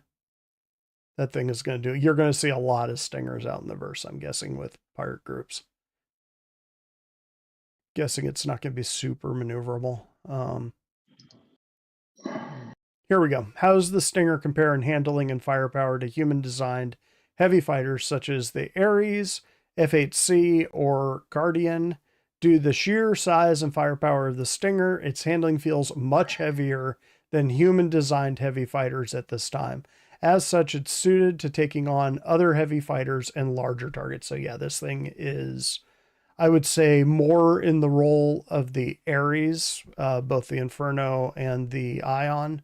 So its goal is to attack big ships. It's not punching down like the Hammerhead is punching down. This thing is punching up, which is cool. Gray Market Shiv, what do you guys think about this thing? I like the idea of them doing some kit bashed, cheap knockoff kind of stuff for lore, for variety in the game. The ship itself does nothing for me. Yeah, I'm on the fence. Yeah, I like what it represents. Especially if we get kit bash ships one of these days, but yeah, we'll see. It looks cool. I'm not much of a combat person, so it's not something that I would probably ever pick up. I appreciate that it kind of... Okay, this is gonna upset people. I don't like Drake, and You're not alone. The most irritating thing for me in the whole game is the cutlass and those forward annoying get in the way wings or whatever they are. So the Shiv doesn't have that, and so it's automatically top tier above the cutlass. Right. So all you Drake lovers out there, that was Ghost. Not me, but no, I'm kind of in the same vein. Well, and again, I'm hoping that one day this represents kind of CIG's answer to what Starfield was doing, where they have very specific pieces that you can jam together to make a ship, and engineering gameplay kind of defines what you're limited to. So you can't slap like you wouldn't be able to slap something like a Perseus turret on a Buccaneer and be like, I can fly around with this and it'll work. It just doesn't have the power or the capacity or anything to run it, unless you have like a Perseus sized power plant hanging off the butt.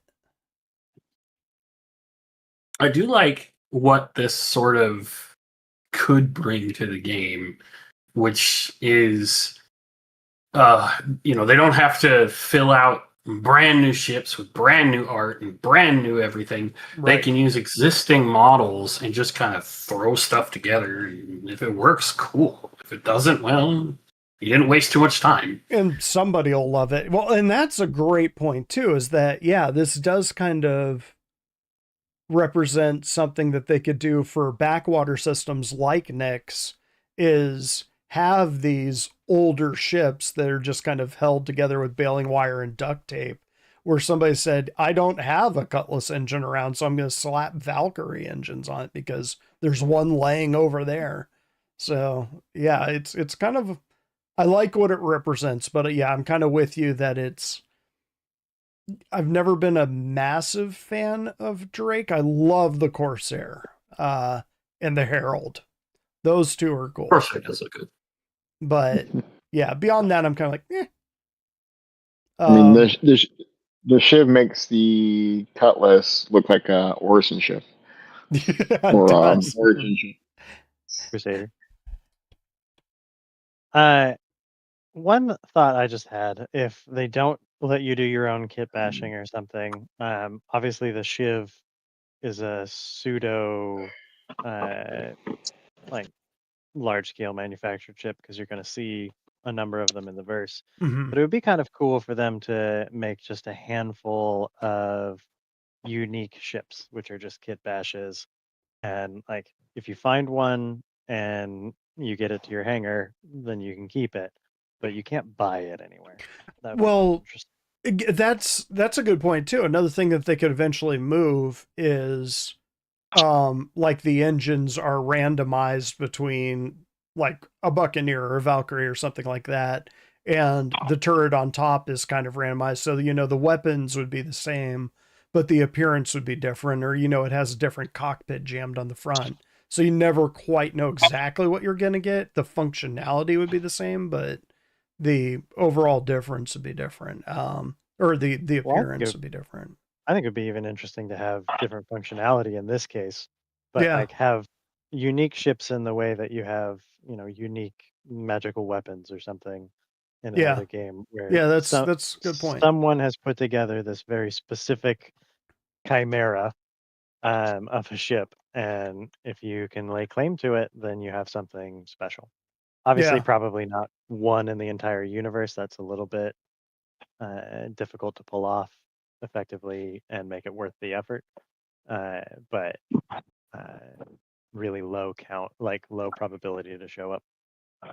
No, that's a cool idea too. I think they'll move there eventually. They kind of have to, since that's kind of a core feature of MMOs. Anyway, quad remote turret from the Hurricane, loaded with size 3 guns from the F7 turret. So I think the Hurricane is an S4 turret, so you could replace that with S4s. 2 S4 Gatling guns, so you could replace it all with S4 weapons, I believe. VTOLs are purpose from the Valkyrie. Engines, the long-range engines from the Freelancer. Yeah, that's pretty cool. I thought they were going to do the smaller one. Coming soon, no image found. Interesting. But 135 new money, 150 old money. Let's see if they've got the pictures of the... No, they don't have like big pictures of what the paints look like, but they are down here. Let's see.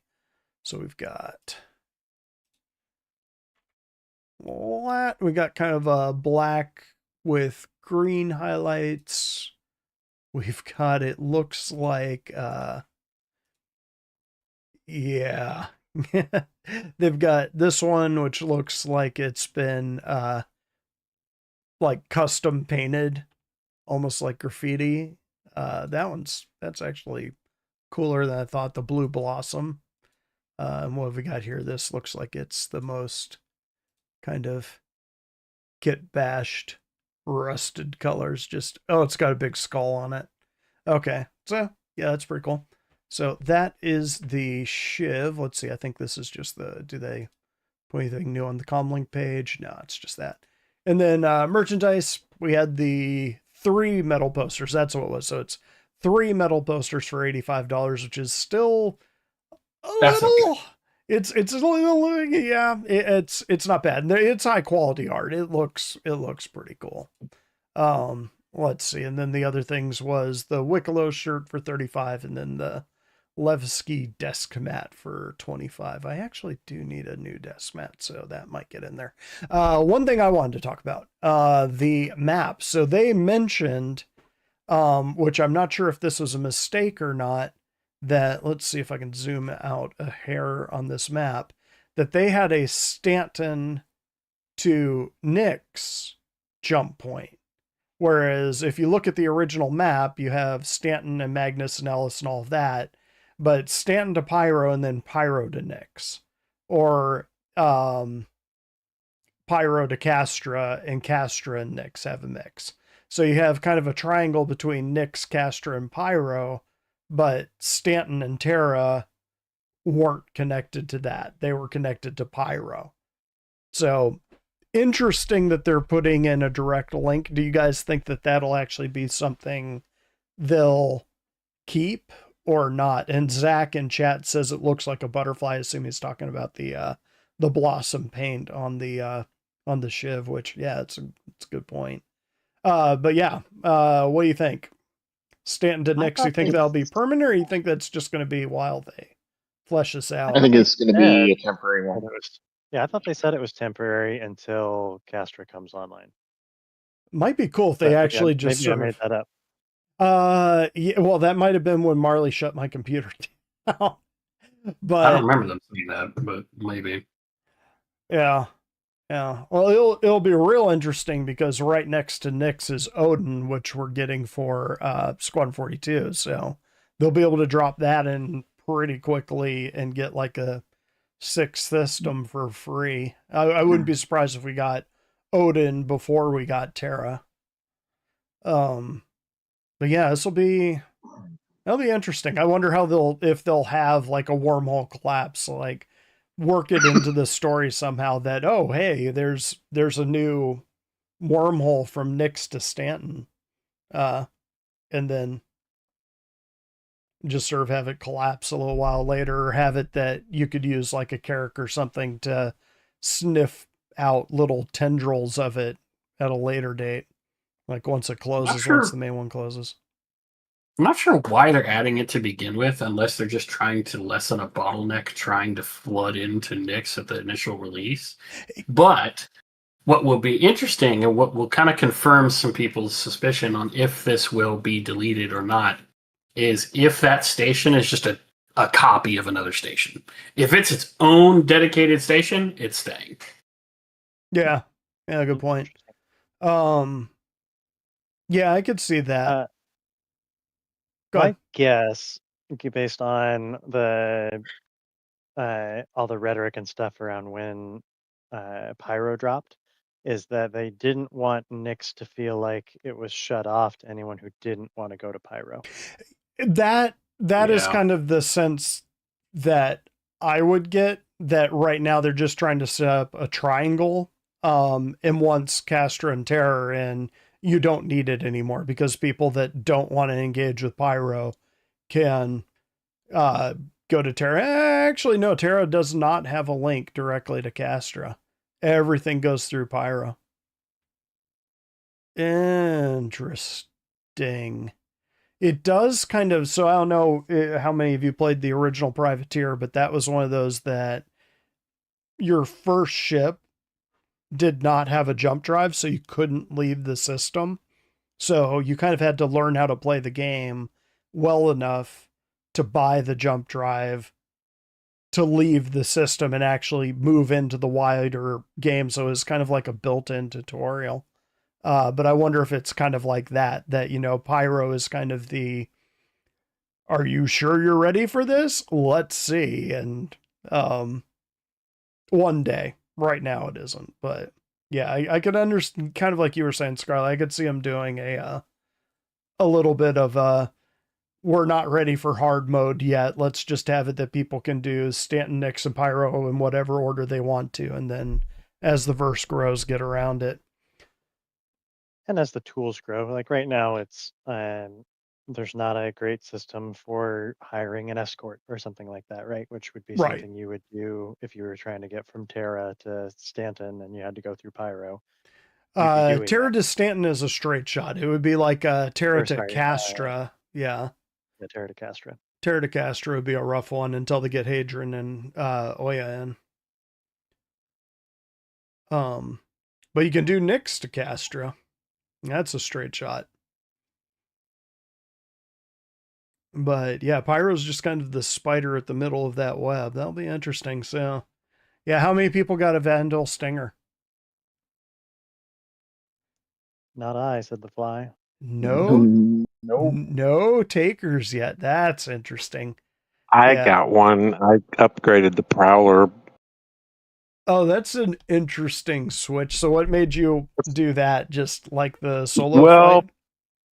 I don't know. I just thought it looks cool. You know, it's got more firepower.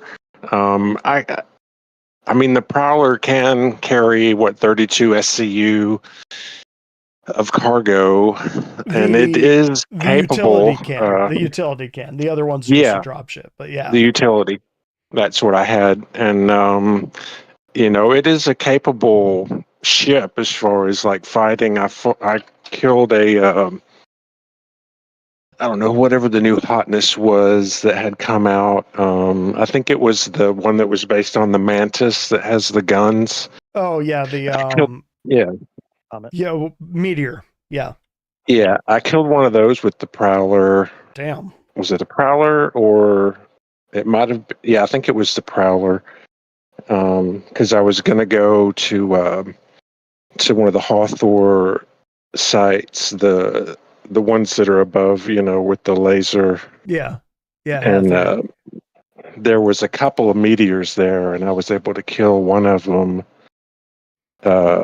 with that ship, I believe. But then the other one was coming after me, and I had already taken a little damage, so I went ahead and bugged out after that. So it is a capable ship, and it's got the stealth, but I just, you know, I just like the Stinger, and I thought it might be useful, you know, at some point. Maybe not necessarily me flying, but somebody in the org flying it. And I've got an upgrade from the Starlifter Max to the Paladin, and which I like the Starlifter Max, but I like the Paladin more. What can I say? Yeah, I wouldn't blame you. Well, I mean, and the Paladin is more of a the Starlancer is definitely more of a multi-crew ship. Like you got to be dropping with other people to really make good use of it. I mean, not Not necessarily. I redid a bunch of cargo runs in it. I like the way it Oh yeah, I guess you could do cargo in the Max. loaded. I did cargo, yeah, with the Starlancer Max. It was kind of a pain, you know. You had to like go from side to side or whatever, but you could make money with it. But I've never had a gunship, and I kind of wanted to get one, you know, to get my revenge in some cases. Well, yeah, But obviously. I mean, what's Star Citizen like without revenge? right? Let's see, we got. Or maybe you don't even need to go get revenge. You just thwart an attack. They see the paladin. They're like, yeah, we're going to leave these guys alone, you know. So I figure, you know, the more firepower that we could bring to support whatever operations we're doing, if we put somebody in the paladin, somebody in the stinger, and then, you know, somebody in whatever the medevac, you know, just things that are useful to the org that I might not necessarily be flying, but people who, you know, eventually join us could, you know, find their niche in one of those ships without having to spend money. You know, they just hop right in. Exactly, yeah. And I mean, that's kind of one of the core principles of the Carnival recruiting plug, is that we got the ships, but we need the people. So yeah, now we need to start recruiting people like crazy. Zach in the chat said they grabbed the Stinger, but it's not in the PTU yet. Yeah, probably in the, I would assume next week, Zach. We'll probably get like Monday, Tuesday, like their pre-live patch. He's saying the Paladin is in now, so that's kind of cool if you want to go fly at Hermes. I'm in Atlanta. Oh, sad. You can fly it Maybe on your phone. maybe tomorrow night. Maybe tomorrow night. But it only cost me 15 to upgrade to the Stinger, you know, from the utility, so that didn't cost much. And I've got some credit. I think I might get a desk mat with the credit. I have exactly the amount needed for the desk mat. So nice.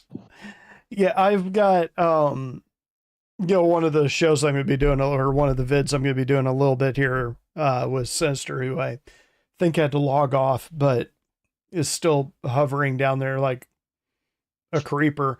Yeah, I want to do a show on how to melt stuff and kind of decide what you want your fleet to be, and buy ships that way. Because I mean, at a certain point, you've spent the money, and you always have ships that are just kind of sitting there that you're like, oh man, you're scrolling through all your ships and you're like, man, I haven't flown that thing forever. It's sort of like the box of crap you've had since college that's up in your attic. You open it up and you're like, oh, that's where that went. And then you close up that box and you don't open it for another 10 years. I just gradually upgrade them, you know, $50 here or $20 there or whatever. And then, you know, that's what I have done. I haven't dropped a ton of money all at once, really. But it's been spread out over several years since 2017, you know. One of my hard and fast rules that's kind of served me well is I typically won't, unless it's a ship that's just really cool and really unique, if I'm going to buy a ship, I have to CCU it from one of my other ships. Right. And so that way I'm not constantly just ending up with this gigantic fleet that I can't do anything with. And you save money. If you save money with the war bond deals and right. Yeah, small plug for the info runners. They are very, very good at sort of piecing together those chains. So it took me a while to figure out what that was all about. But it's not an intuitive, easy thing to figure out, because I can't really think of other games that have a system like that. But CIG is monetized the hell out of that sort of game within a game. But here we are.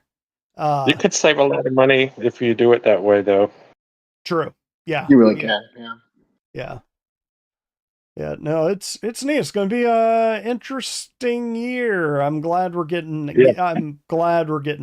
Nyx by the end of the year. That'll be nice, because Nyx, at least Delamar, was always like one of my favorite locations, and having the whole system in, it's very Carny-esque. And for those that are wondering how far away Goss is, Goss is 2 jumps away from Terra in the opposite direction, so it's probably a little ways off. But when they start building out Terra, I'm assuming they're going to start building out kind of the bigger things around them. Magnus, which is 1 jump away from Stanton. I believe that is the home of Drake, which would be interesting to have both the home of Crusader and Drake in the game at the same time and just build it out from there. I can't remember if anything's based in Terra. I wanted to say someone was. I know RSI is Soul. I don't know. Guess we'll find out. Yeah, pretty cool show. What'd you guys think? Give it a star. I'll start calling on people. I would say that going into this, if I were asked for criteria, I would have said anything that doesn't have at least a sizable update on engineering gets 0 stars for me. So I give it 0 stars. 0 stars from Scarlet. Okay. Ghost. It's kind of hard, honestly. I'd probably do closer to like 3.5 out of 5. While Nyx was fantastic, and it's a new system and it's all kinds of flashy, I didn't really need to hear all about Nyx for an hour and a half of the whole show. I would have liked maybe 30 minutes to an hour and then chunk it into those individual features and show us more. Yeah. I was kind of looking for things like engineering, social tools, inventory. All of those were not there. Base building, it's not there. Yeah, I would have liked more. Yeah, it wasn't really an update of last year, which, given that they kind of put last year's items on hold for stability, kind of hearing an update of this is where we're going to go with building. They did have that little tiny bit on crafting. But yeah, gonna be interesting. Heath, what'd you think?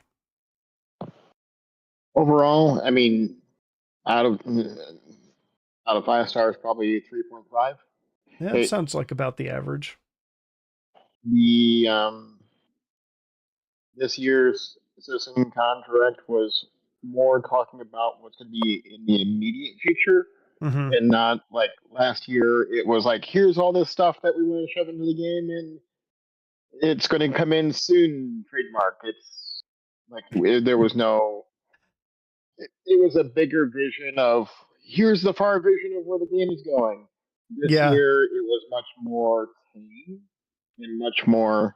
Here's what we're planning on trying to get into the game in the next year.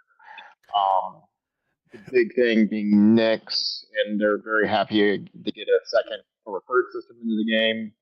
See how that works. Adding some new tech as far as like taking advantage of instancing and going back to some older content and refreshing that. They're really building out the universe a little bit more. Overall, I think they did a good job. It would have been nice to have some updates on where things were going as far as what they showed last year, where they're at.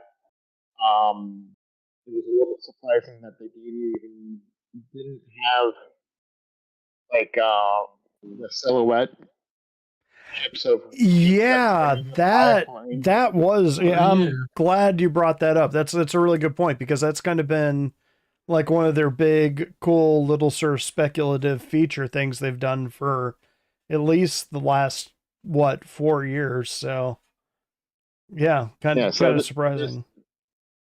So there wasn't any like showcase of what hey, we're going to be releasing these things soon, as far as like IAE. So save up your money for that release. It was they didn't have that stuff. They didn't even have like, I know they said they didn't. They said they would not have anything about Squadron 42 in this presentation, but you almost think maybe they'll have like a time period where they might like Q3 2026. Still going for that, you know. Yeah, I would still think that one is in the cards for next year, but they're probably not going to pull that card until they know what the release date is going to be. Like, I wouldn't be shocked if they're targeting Invictus to sort of say, coming November 2026, Squadron 42, you know, that sort of thing. But it's going to be 6 months before they release it, would be my guess, because that's when they have to start really pumping up the advertising drive. But yeah, I'm kind of glad that they lived up to that, just because Squadron 42, CitCon should always be more about the PU than Squadron 42 and whatever future single player games they made. So I'm actually glad that they honored that. I tend to agree with you, although let's go ahead and go to Hermes. What do you think? Give it a star. I appreciate the brevity of the CitizenCon this year. It seems like the previous ones are just too long, and so I do appreciate that aspect. I appreciate that they're working on making all the planets look better with their new tech, and I appreciate that they got the Paladin in. I had got the CCU last year for that, and as far as things that I was not happy about, it would have been primarily for Scarlet, the lack of mention of engineering, and also the lack of base building information. So out of 42 stars, I'll give it 30 stars. Nice. Well, I'll give it my star. Yeah, I'd go 3.5. I'm going to give it an extra half because I'm glad they didn't put engineering in there, mainly because I wanted Scarlet to be tortured. But yeah, it's it didn't have the fluff. I actually agree with you, Hermes, that they needed to be a lot punchier with the content, which means that there wasn't as much kind of build up and fluff and that kind of thing, which sometimes is nice, but after a year of not getting a lot of information, it was nice to kind of have that info dump. I believe it was Ghost that was saying that it was more of a focus on like the next 6 months rather than the next year. That was actually something that I do appreciate. Now, we'll see if that holds to January and they don't have like a year of Vulcan or something like that instead. But I don't think they could. You're right. The road to engineering, which here's a honey dick, but yeah. We'll see. I was kind of let down by their crafting showcase. It seemed like it's a simple first step, but yeah, nothing to show. They, concepted it last year, and then they kind of smoke and mirrored it this year with DevTool stuff, and didn't show anything of like how it can be better. They're just like, oh yeah, you can craft stuff out of rare materials and it'll be better.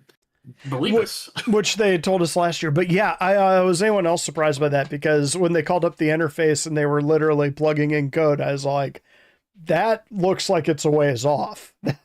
That doesn't look like it's dry. Well, I mean, I guess it depends on when they recorded the footage, because they could have done it 2 or 3 months ago and it's progressed far beyond that. There was that brief instance where they showed the new inventory system, which looks good, which I think that'll be in our hands pretty soon. I'm surprised they showed that, because they only started to work on that, so they say, about 2 months ago? Yeah, about 2 months. Yeah, well, they mentioned it at CitCon last year that they were kind of investigating different ways to do it, but yeah, it sort of seems like they have been really pushing on it for the last 2 months or so. Like going gangbusters. Well, I guess it'd be 3 months, because that was I think the July or August monthly report was the one that mentioned it. So that would be the previous month was the month that they started work on it. So yeah, like 3 months or so, but shouldn't take them too long to kind of, well, I'd say that, but kind of not reinvent the wheel, like actually build the same inventory system that everyone else has for good reason. But like the fourth inventory. Yeah, but I mean, again, I do kind of like the idea of only looking 6 months ahead or so, like looking out to Invictus ish, and just kind of being like, hopefully you'll be getting this in the next 6 months. We'll see. And I mean, some of that stuff's probably a little further out. So how do you guys think about the new sandbox activities? They look kind of cool. Looking forward to that station. We'll need more people before we can pull that off. The rock cracker one or the instanced what do they call it? Blow up the station thing, yeah. Either one. I mean, the rock cracker is more our bag, but yeah, either one will work. Yeah, the rock cracker one specifically speaks to me more because it sounds like a good way to get some of the resource management stuff in, even if it's not full engineering. And involves some different roles. But yeah, the strike teams thing seems cool. They made a big deal about like trying to make a scenario for these strike teams and for multi-role, larger scale activity. But I don't know. I'm one of those people that is a bit leery of them spending significant dev resources for that kind of thing in a game where we're mostly supposed to do that ourselves. Like, I know it's not one-to-one. You can't take the same dev that works on strike teams and get them to develop the underlying systems that would let us do that ourselves. So yeah, I mean that's you're talking about emergent gameplay, like we're generating it. Although I mean, I guess they do have to have the setting there. But it would be cool if, as a group, and sorry, Marley, my 82-pound 1-year-old puppy is trying to climb in my lap, if you're wondering what that noise is. Yeah, I would think a better way to do it, rather than having NPCs guarding it, is you kind of have it an empty base that's shut down, and you can turn everything on, and then you would be able to do something like Rock Cracker, where you could crack the rocks, like use a gigantic tractor beam to pull in big rocks and that sort of thing. And then someone else could try to take it from you. And so the emergent gameplay of, do we waste the time to turn on all the turrets? Or since we're a small group, do we just get in, crack a couple rocks, mine them, and get the hell out of here before someone shows up? There's a lot more of a sort of tactical analysis with that. I don't know. I think that would be kind of cool. But what I think liked the most out of everything, like Nyx is cool. You know, a new system is always exciting. What I really liked was seeing the new planet tech. Now, yes, if someone could explain to definitely the people at home, and not me at all, no, I know what the difference is. Well, yeah. Could someone explain to the people who are watching the difference between Genesis and Planet Tech V5? Because oh, I can. They're spelled completely differently. Oh, okay. They're the same thing, right? Genesis is the engine, which is basically what they're building Planet Tech V5 on. If I had to guess, Unreal Engine, when they kind of went to their fractal ability that just kind of upped their detail level, I'm assuming Genesis is CIG's answer to that, since it's also built on a similar engine. So it's just the ability to add, obviously, tons more detail into their tiles and textures and scattering and all that would be my guess. I'm not sure. Planet Tech V5 might be the background for it, the kind of stuff that's setting up the various biomes and weather and heat and moisture and all of that. So I mean, the Moist Master sounds like Genesis is the program and Planet Tech is like a feature in the program. Maybe the other way around. Like Planetech V5 is sort of the envelope, and then Genesis is a feature within that helps them do the scattering and all of the entity spawning and all that sort of stuff. It would be my guess, but it might be the other way around. Or it might just all be Genesis, and that's what they're calling it now, since it sounds neater than Planetech V5, and since it's a reference to Star Trek, probably something that Chris Roberts would be all for. Or Tyre. Maybe Tyre is a bigger Star Trek fan. I don't know what planet that was in Nix that they showed off the new Planet Tech, but it looked phenomenal. Yeah, I enjoyed watching it until somebody stepped on my power strip. Won't mention any names. He seems very guilty, and by guilty I mean he's just staring me down right now. But yeah, I'll have to go back and rewatch that, because the little bit that I managed to see looked pretty impressive. So yeah, that's gonna be pretty cool. For the crafting, I'm not super worried about that. The fact that it's simple, I still think it's a step. I think the thing that's probably slowing it down is the fact that they have to make or they have to at least make enough recipes that use weird and unique items like the Valakar tooth or the radiated Valakar tooth, eyeballs from the Yormandi or whatever. They have to start thinking about all that, making sure there's minables in the game that can feed into it.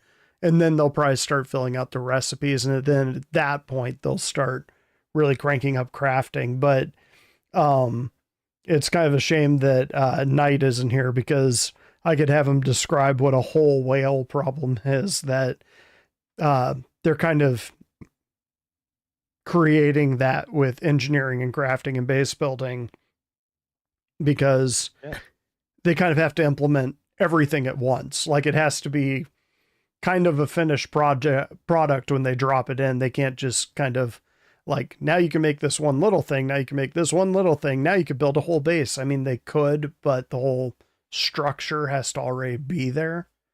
So they kind what are you talking about? Damn, Knight's not here. There's Did you say Knight. my name? There he is. All right, Knight, tell him what a whole whale problem is. And go. I don't know what you're talking about. You'll have to keep reminding me. So Knight is the worst dev ever, by the way.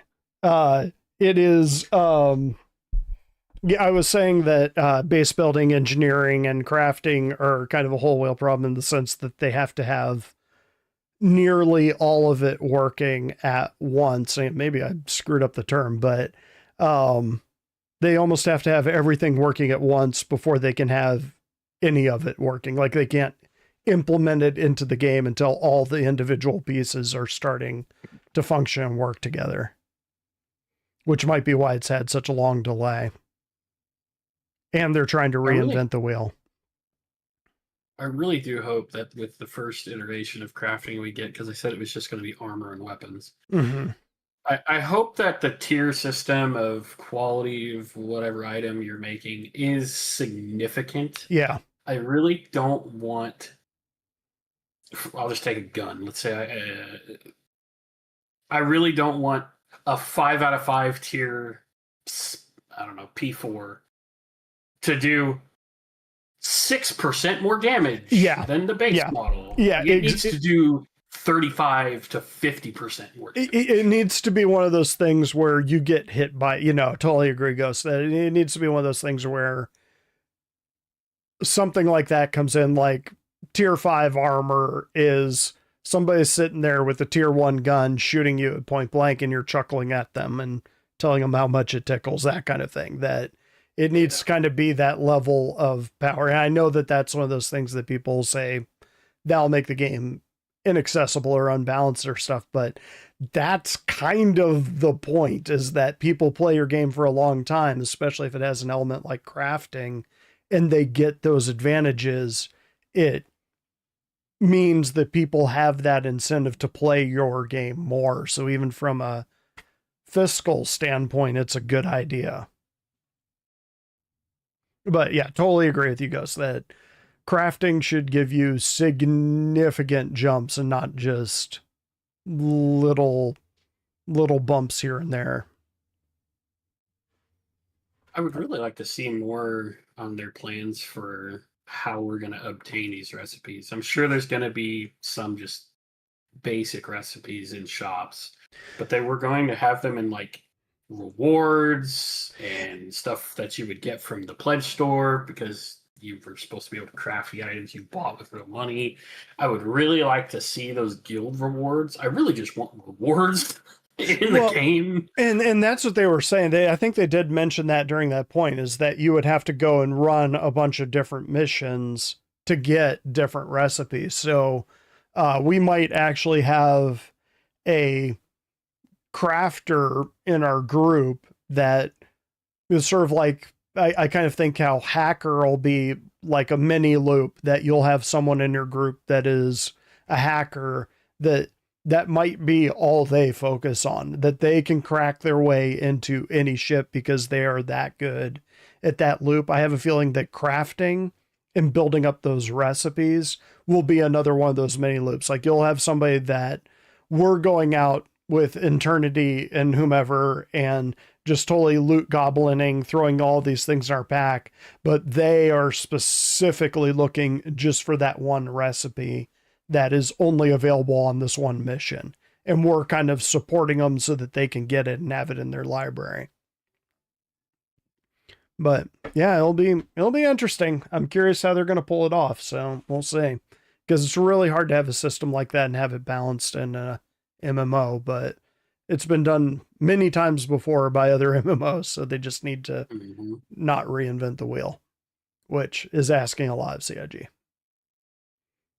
I am quite interested in the new hauling missions that they're putting in between systems. Yes. That will be nice to have. I'm a little... I don't know if I'm concerned or just kind of confused. I feel like that they might be a little... They have to be well balanced with the other current missions, because right now you can make a killing with certain missions, and it doesn't take you more than 15 or 20 minutes. One of the things, so I mean, I talk about the game that Knight and I, and actually Sinister, tried to make back in like the late 90s that was almost sort of feature-wise was very similar to what Star Citizen ended up being. One of the things that I started with on kind of the mission in the game design, as far as balance went, was that every level would have its niche, especially with trading, is that you'd have the small ships that just kind of carry little things from, like, say, little station to little station around a moon. And then you'd have the slightly larger route that would go from the moon to the planet, or the moon to the main station of the planet. And then you'd have the largest missions that would be going system to system that the smaller ships couldn't even do. They wouldn't be able to make that jump. But the idea was that each one of those levels would have a role, and that at the smallest level, the amount that you would get wouldn't cover the upkeep on a bigger ship. So if you were making a lot of those little tiny runs, you wouldn't be able to afford gas, basically. You wouldn't be able to afford to pay your crew. So you were incentivized to go for the bigger missions that fit your ship's role. So that if you were a solo player that wanted to play the small ship, say something like a Cutlass or a Freelancer, you could actually keep that niche your entire playthrough forever and just be the best freelance runner. And you wouldn't have to worry about someone in, say, a whole C or a C2 sniping your route, because they wouldn't be able to make enough money to keep their ship going. I'm hoping CIG is kind of moving in that direction. Eventually. One day. Yeah. Maybe. Yeah. But of course, the main merchantman should be able to do all routes the best ever. But I'm not bitter. Was there? I didn't watch the stream. I had domestic IRL responsibilities. Gross. I'll watch and stuff, but yeah, gross. Was anything about quality and like reliability addressed? Because the elephant in the room is that all this talk is great, but if your stuff gets disappeared and there's bugs and you lose it all, like They it didn't. kind of makes So all this crafting and all this Mhm. stuff you can do is really, really neat. But in the end, if quality and bugs and stuff, if the reality of the code complexity and crashes gets in the way of the immersion into the persistent universe, then who's going to play the game then? Yeah, well, and I mentioned it before they got started that there's a lot of features that they're talking about that would have been cool to I wanted to do Pariah through the entire year of 2025, but with a new patch coming every single month, it made it almost impossible that by the time I got it set up and people had finished playing the content, I mean, granted, this is kind of a nice problem to have that everybody had finished playing the content, the next patch was already rolling out. And so it's kind of like, could never really get that going, but it's kind of that both, I guess, stability of purpose too, that, yeah, if you're constantly having wipes of all the stuff that you're working on, you don't really have a lot of incentive to invest that much time in those kinds of activities. But yeah, if a bug comes along and crushes your advancement, then yeah, that's a problem. I get the wipes for the version to version. We're still an alpha, beta type stuff. I get those types of wipes. That makes sense to me. But when when they finally say we're going from 4.0 whatever to release 1.0, right? Like when the versioning go backwards. But at that point, it's like, there was a bug in the game. Like something happened and I lost $20 million worth of 3 hours of work. Yeah. Then that sort of stuff makes, or I lost items that I bought in real life for real money, or subscriber flare or something like that. Like those sorts of things. That stuff can make the game very hard to enjoy as much. Yeah, frustrating. What do you think about them taking a whole year to clear out code rot and that sort of thing? Night. I think it's good. I can't say I've seen it really too much. It seems like they still keep crashing or dropping things. And you made a comment in our chat the other day where like it just takes you 3 or 4 hours to get from one place to another, just because you fall through the elevator floor, or you step through an elevator threshold, or you can't get out of the pilot seat. All these sorts of like, really? And those are like 1.0, like fundamental freshman type of expectations. Right. There's the other stuff of just like, I can't talk to my org mates. We can't have 10 people on the ship and us all log out. There's more complicated things that great. We've got this base, we've got base building, we've got crafting, we've got all this stuff, but only one person can sign out of a base at a time. Right. Those sorts of things. No, it's like, come on, are you kidding? That's a great point. Yeah. And I mean, it kind of, it points to kind of the bigger picture. I mean, that's obviously not a next 6 months problem, but they did have kind of a year of stability where they could have focused on things like that. And I mean, the game is a lot more stable, but when they roll out the new patches, there's always like a week of instability where they roll it out, they sort of see what the big bugs are, because I mean, they kind of use the community as a big test bed of like millions of unique hits. What's going to happen? Oh, that's a pretty big problem. Oh, people are doing duplicates. Let's patch that out. And I mean, yeah, they clear it in a week, but the fact that 2 weeks later you're getting another patch, it's kind of like right when they fix everything, it's running smooth, they slap in a new patch and everything breaks again. So yeah, it's interesting. And Marley's feet are getting dangerously close to the power button again, so I'm scooting them along the ground.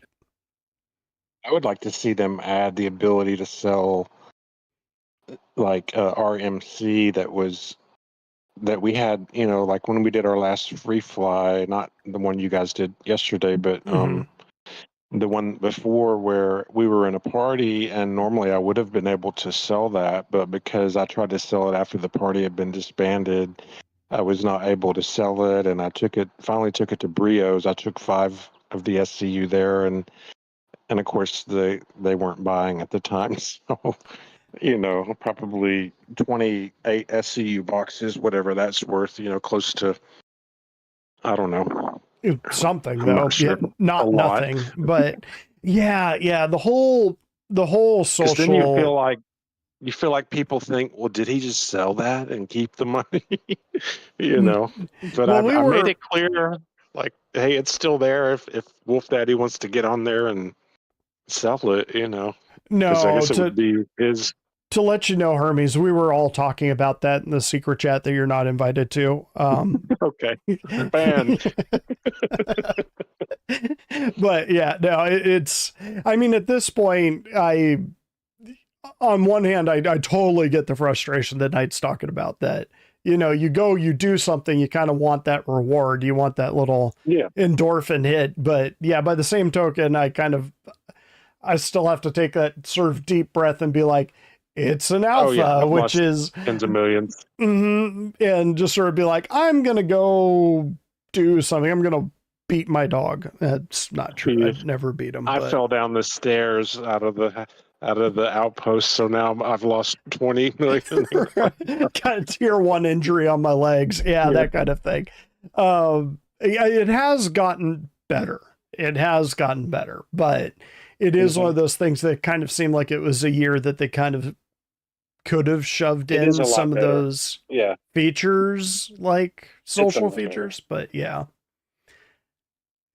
I mean, at the beginning of the year, we were having significant instability problems, and they've fixed a lot of those. But again, we do kind of get a few of them on the start of the patch. So I always tell people take an extra couple days on a excuse me, on a new patch if you're not in it for the testing. Yeah, and I have lost things too that were pledge items, and the way I look at it is, well, it'll be back the next patch, Right. I try not to get too caught up in it, because I do it for fun. It's one of the things that brings me joy, and I just try not to focus on the stuff, because I figure eventually they'll fix it. It can be frustrating at the time, though, if you have work, say, doing mining, to gather the capital to buy cargo to then turn around and sell, and you lose it to a bug. That's very Right. frustrating. I get where Knight is coming from, because I have been there many times. But like you said, it is getting better, so it could be Well, worse. and I mean that's a good point, Hermes, with the any of the loops. Like I think like literally any of the loops, you're investing at least 15 Your to like time, yeah. 45 minutes just to kind of complete that. Like, I think that's one of the reasons that I started doing bunker runs, because it was like 30 minutes and you've done it. And once you're out there and you're doing them, you can string them together really, really quick. Or doing like the ASD loop where you spawned inside the facility, you could just do that loop over and over and over and over again. You're fine. But yeah, anything like mining or salvaging, cargo running, especially with manual loading and unloading, takes so much time. I need to get a 9-to-5 job just so I can play the game more, because I have barely been able to scratch the surface of the ASD facilities. I don't even have a complete setup. Well, my dream life is eternity without a boss, but Right. he sails around on a boat and plays Oh, Star he's living the Citizen. dream. Yeah. Right. And that's exactly what I want to be doing, but I don't want to have to be working for someone. Like, he is a captain on someone else's boat, which is cool, but right. Yeah, I'm old. I don't want to be working hear for ya. someone else. Everyone that plays this game is old. It's true. Except for when I said that in chat the other day, someone was like, I'm only 18. I was like, well, shut up. Yeah, my kids are 18 and 21, and they have accounts. and I vowed to give them all my ships eventually. And you know, You need to get them when in I here. can't play anymore. You Yeah, need to get them in here, train them up, get your crew going for your paladin. right. Yeah, we've got Sinister and Knight have both got. It's funny when this game started, their kids were definitely not old enough to play, and now they're both jumping in on the Yeah. regular to kind of give you an idea for how long this It's project's been cool. going on. I'm happy to have them just because I want to see younger generations embrace the game and Mhm. appreciate what is happening with it. So yeah, I'm all about it. And they seem to have fun with it too, which is one of those reasons that I kind of I created a special channel just for any miners that might be in the loop that who knows, they might form their own cells and stuff The like one that would be daughter kind of cool. threatening to kill anybody that Stab looks her everyone. body. No. Kit Kat, yeah, she was threatening Yeah. to knife us. Such Ace That was parenting classic. night. That's pretty good. She She gets multiple that from her times, mom. if I recall, multiple times. She definitely gets Yeah. that from her mom. You don't need to tell her I said that, by the way. All right, guys. Roger that. It is 3:30 in the PM here in the Pacific Northwest. I am going to go ahead and call it here. And call to see if I can get Marley a little brother so that I can have someone else stepping on my power strips while I'm streaming. Be kind of cool. All right. All right, gang. Catch you next time. Bye. Good time. See y'all later. Right. Yeah.